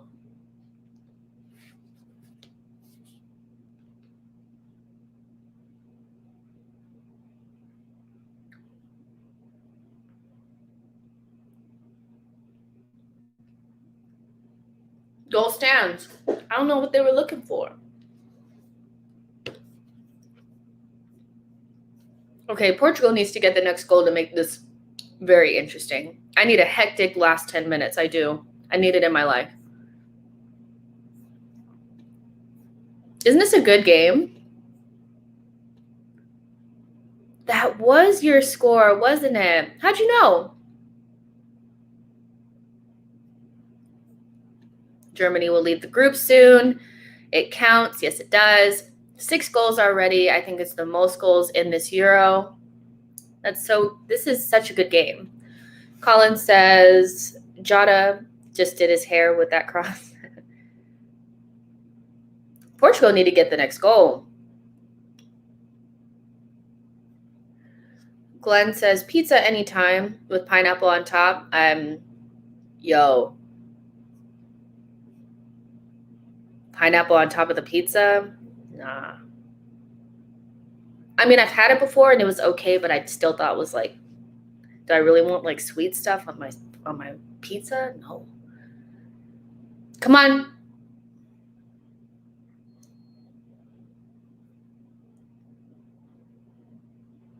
Yeah, now that I'm thinking about it, I do want to do a show about the plastic surgery, low-key. Clocked. I'm sorry. I love stuff like that.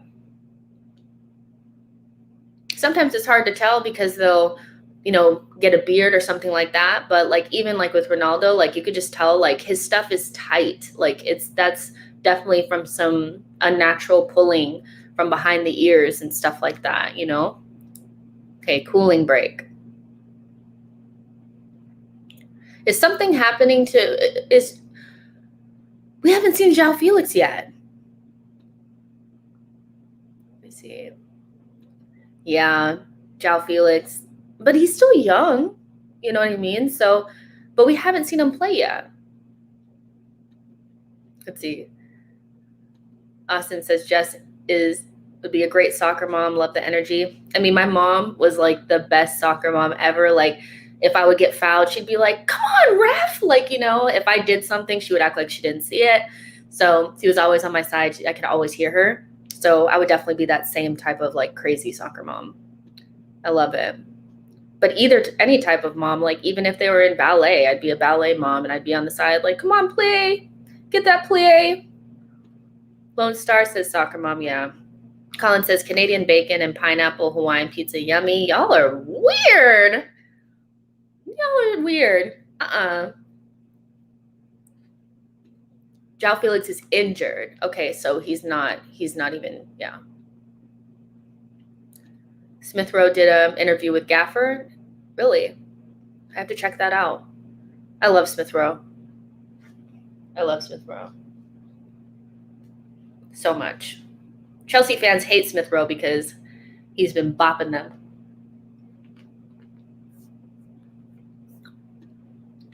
That's my reaction. Like,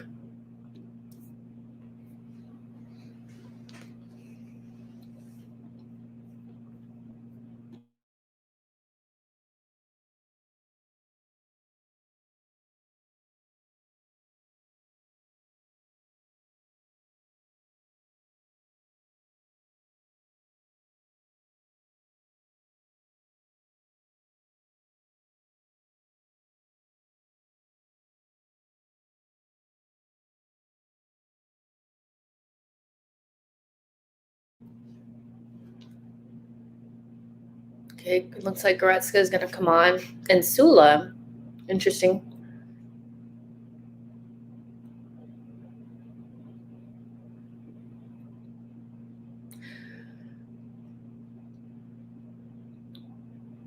Am I the only one who doesn't think Sula is very good?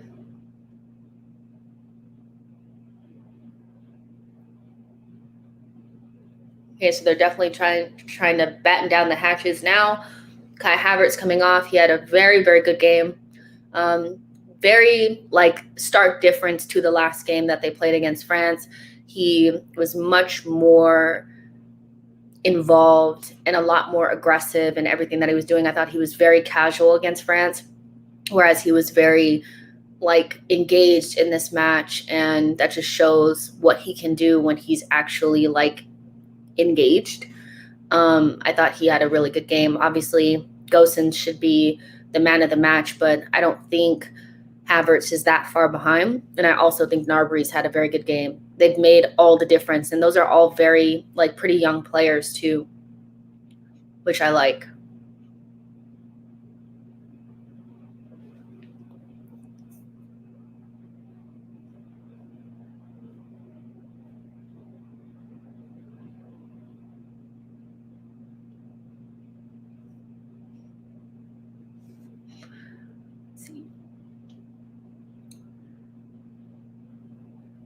You guys, seriously, for the match reaction.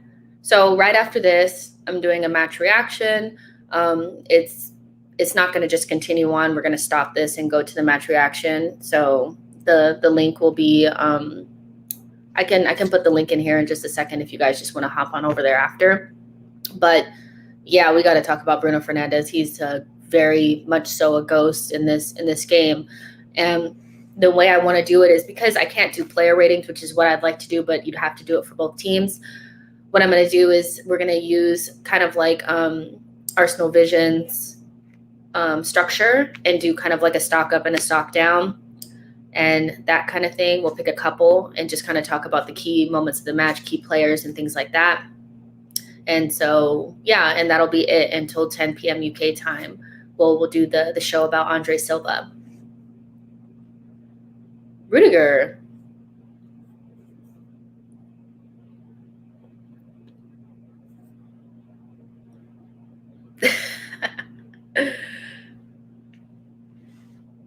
Y'all are hilarious. Where's the press?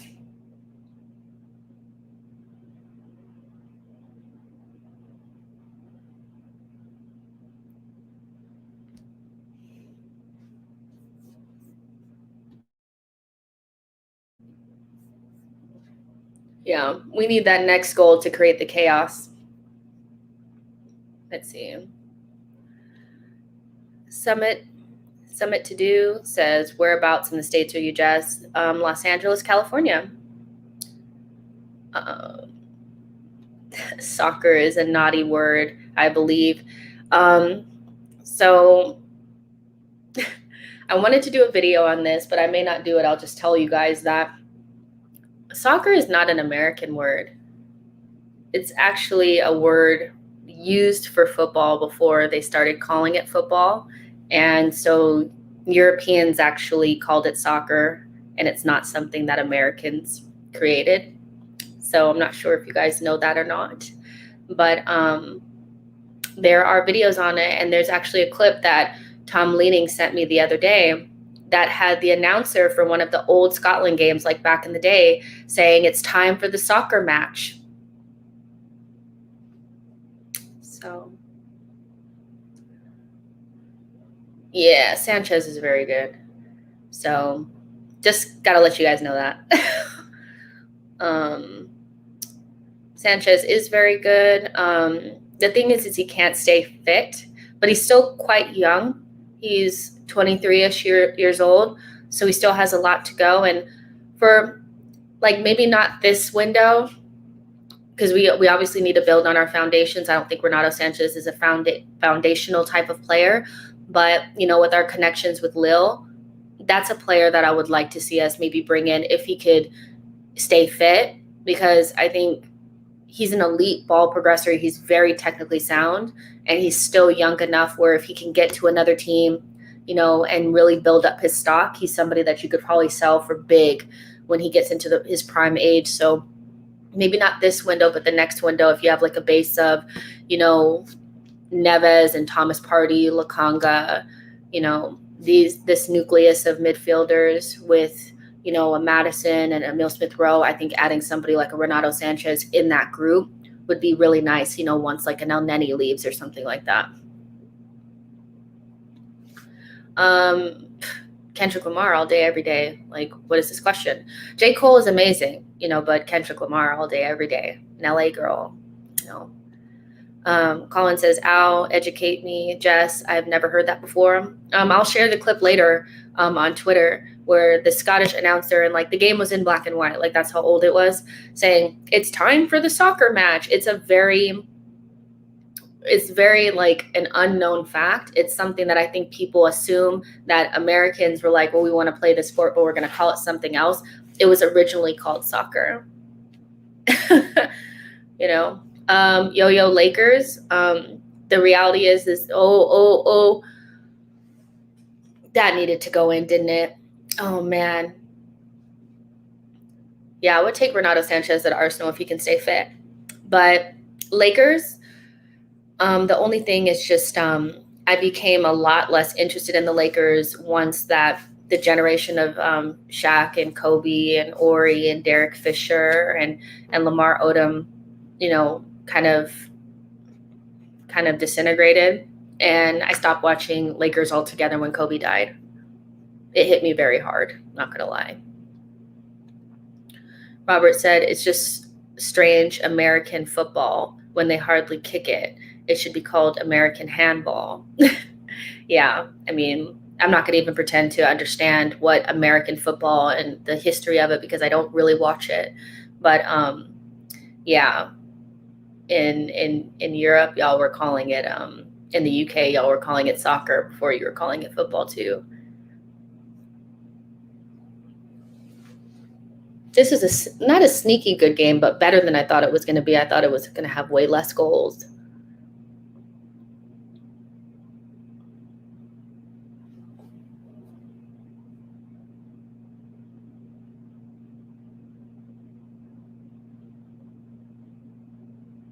Germany saying we're not going to lay down and die. We're going to show that we still have quality. And I was saying that at the beginning, when we were doing predictions and stuff, I was saying, like, I just don't think Germany is going to be as big of a rollover as people thought. I had them second in the group. I still do, because they still have good players. And when you have leaders in your squad that have won things before, you can never really count them out, even if some of the other players around them are maybe not as high quality. I mean, they're definitely not Ozil and Klose and Khedira and this group. They're not that, but they're still good players, so, okay. Phoenix Suns.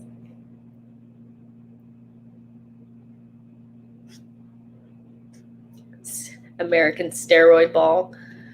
The Lakers are dead. I'm about the Heat. Abdallah says, although Kendrick and J. Cole are GOATs, I prefer J. Cole.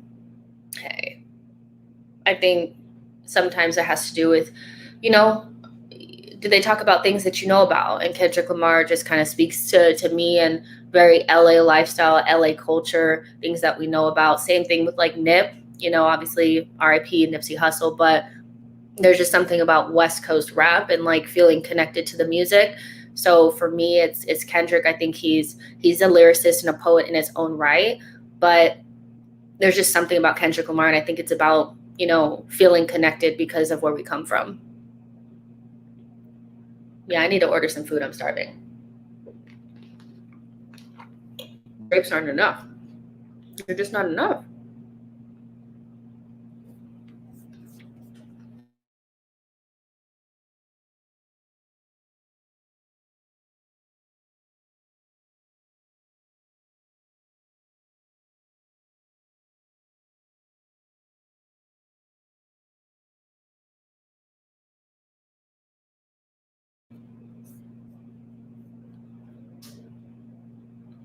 See?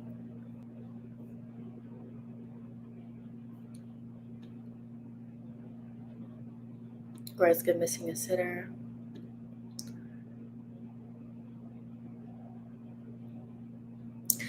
Yeah, this was the kind of like the era of basketball that I actually really liked. I preferred, basketball when there were franchise players that stayed at that franchise for freaking their entire career almost. Iverson, when you went to Philly, you were going to meet up with Iverson. You knew when you went to Indiana, you're going to meet up with Reggie Miller. Kings, they had Chris Webber, and you knew the San Antonio Spurs were always going to have Andre Silva watch right now, you guys. He's coming onto the pitch now. But you knew when you met up against the San Antonio Spurs, you were coming up against Tony Parker and Duncan, and that wasn't going to change. And once it kind of became, honestly, when they did the decision and they started building the super teams and these guys were flip-flopping from team to team to team to team to team, it became very boring for me at that point. All right, you guys, we're on Andre Silva watch. Let's see if he does anything. Yep, exactly. Yep, Ewing.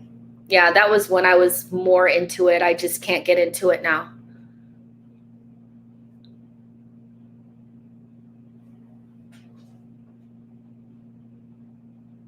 Yeah, Portugal's going to have to do some soul searching after this game. This has been a horrendous defensive performance from them. 4 goals is just not acceptable, and they need to look at that. Their Semedo and Guerrero really kind of let them down, and they did not solve problems that were glaringly obvious in this game. So they need to figure that out, because if you let Germany expose you in this way, I would hate to see what Mbappe running up the left-hand side towards Semedo is going to be like, I'm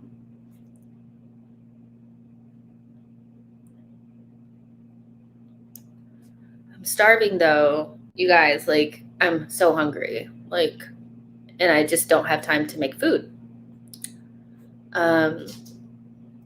Yo-Yo says, which 2 do you think England have the best chance to compete with out of the group of death?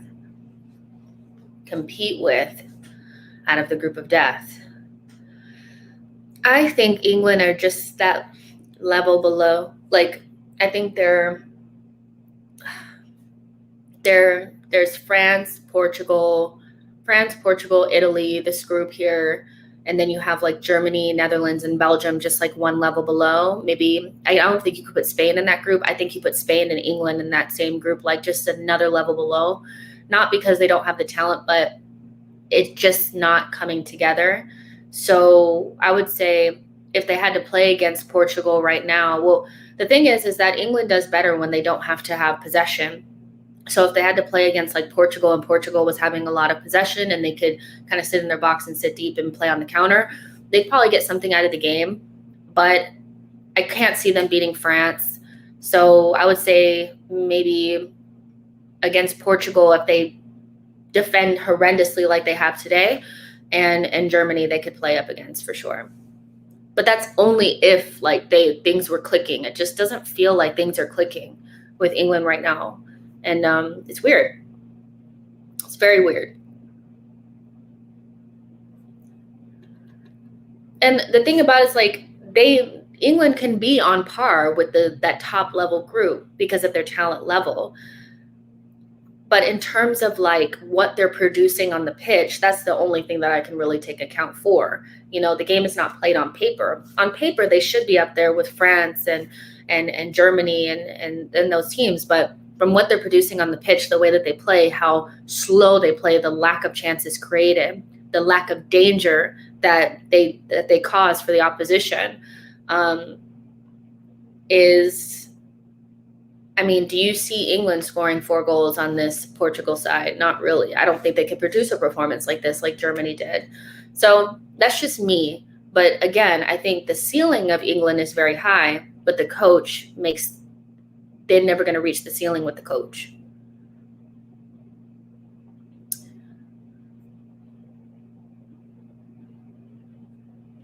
Yeah, a lot of people love In-N-Out. That's the only kind of burger I used to eat, like, back in the day, when I actually still ate like burgers and stuff. So now Sunday's coming on, Gnabry coming off. Gnabry had a very good game. Obviously, again, Gosens for me is the man of the match for this game. But I think Kai Havertz and Gnabry did so much damage to that Portugal back line. And it was such stark difference to how blunt they looked against France, which is really nice to see. This guy Danilo is on my last nerve. He's so hard to watch.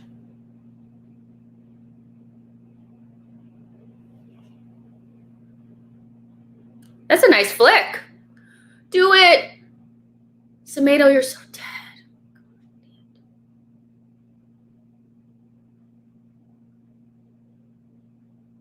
They're not going to get that third goal, are they?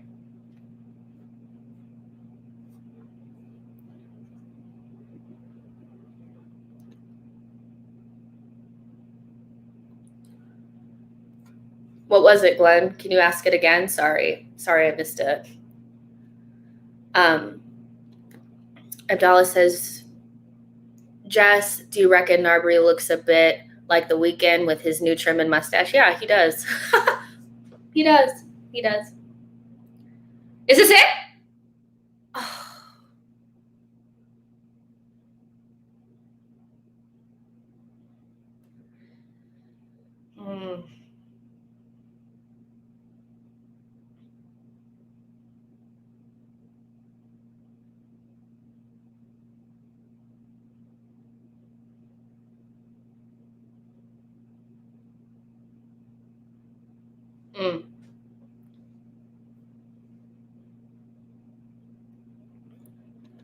Yes, this is my first watch along.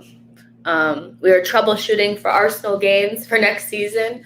So this is the first game. I was actually supposed to do France, Germany, but I was not feeling well.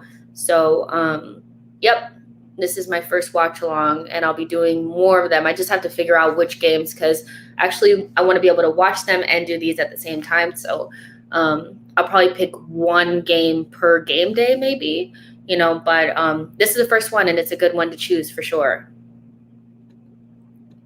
Yeah, I am a little bit stressed out. I thought, 2-1 would have been, like respectable, but this is no longer respectable for me. This is no longer respectable for me. Yep.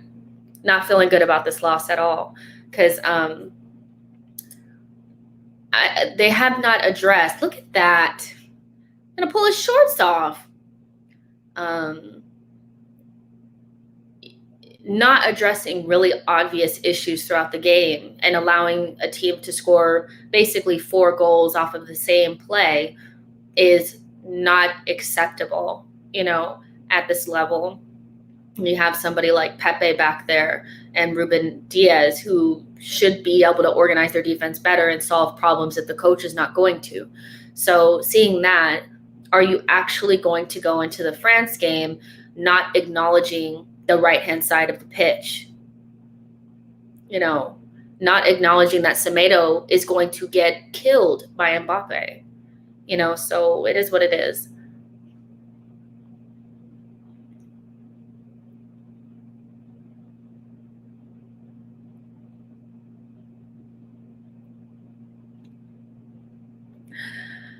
Robert says the key with watch-alongs is timer, because everyone has different timing. TV channel stream.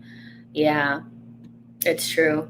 It's been okay today. Like, obviously you guys have told me things are going to happen before they happen, but I think when we do the Arsenal ones, I'll probably when we do the Arsenal ones, probably will only do comments at the very beginning and maybe towards the halftime, so that I can't see what's happening, because I'm very bad. Like with Arsenal games, I can't look at my phone because sometimes you guys know what's happening before me, and I literally start to freak out. Like if I see my phone going crazy, like during the game, I'm like, oh my gosh, we got scored on. So I have to be careful during the Arsenal games.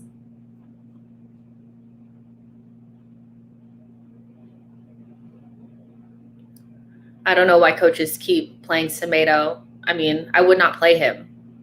I would figure out something else. Like, there's just you don't recognize danger. That's an issue in your defensive line. Like, you need to be able to recognize danger, and he's not doing it.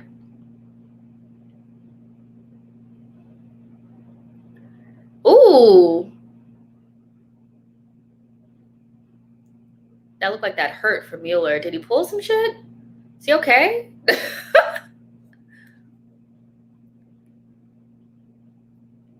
Yeah, I know we have a bad, like, kind of, we don't really like Cedric that much, but I'm telling you, Cedric is better than Semedo. I don't care if he played for Barcelona. There's been a lot of players in the last couple of years, Braithwaite, who are on Barcelona right now. So Barcelona is not what it used to be. Just because you're there doesn't mean you're good. And this guy is not good enough. Like, he's just not good enough.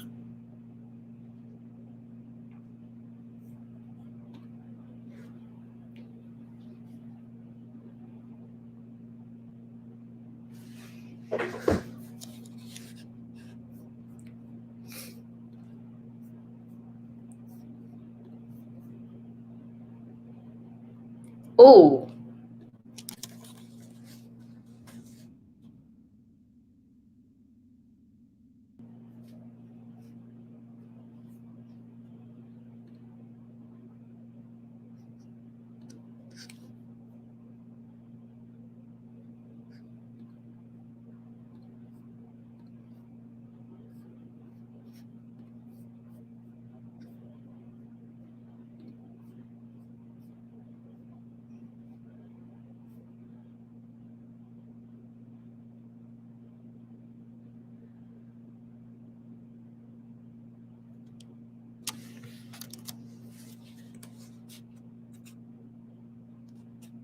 all right, you guys, I just put the link to the match reaction in the chat. So if you guys want to hop on over there, I'll be there in a couple of minutes. I need to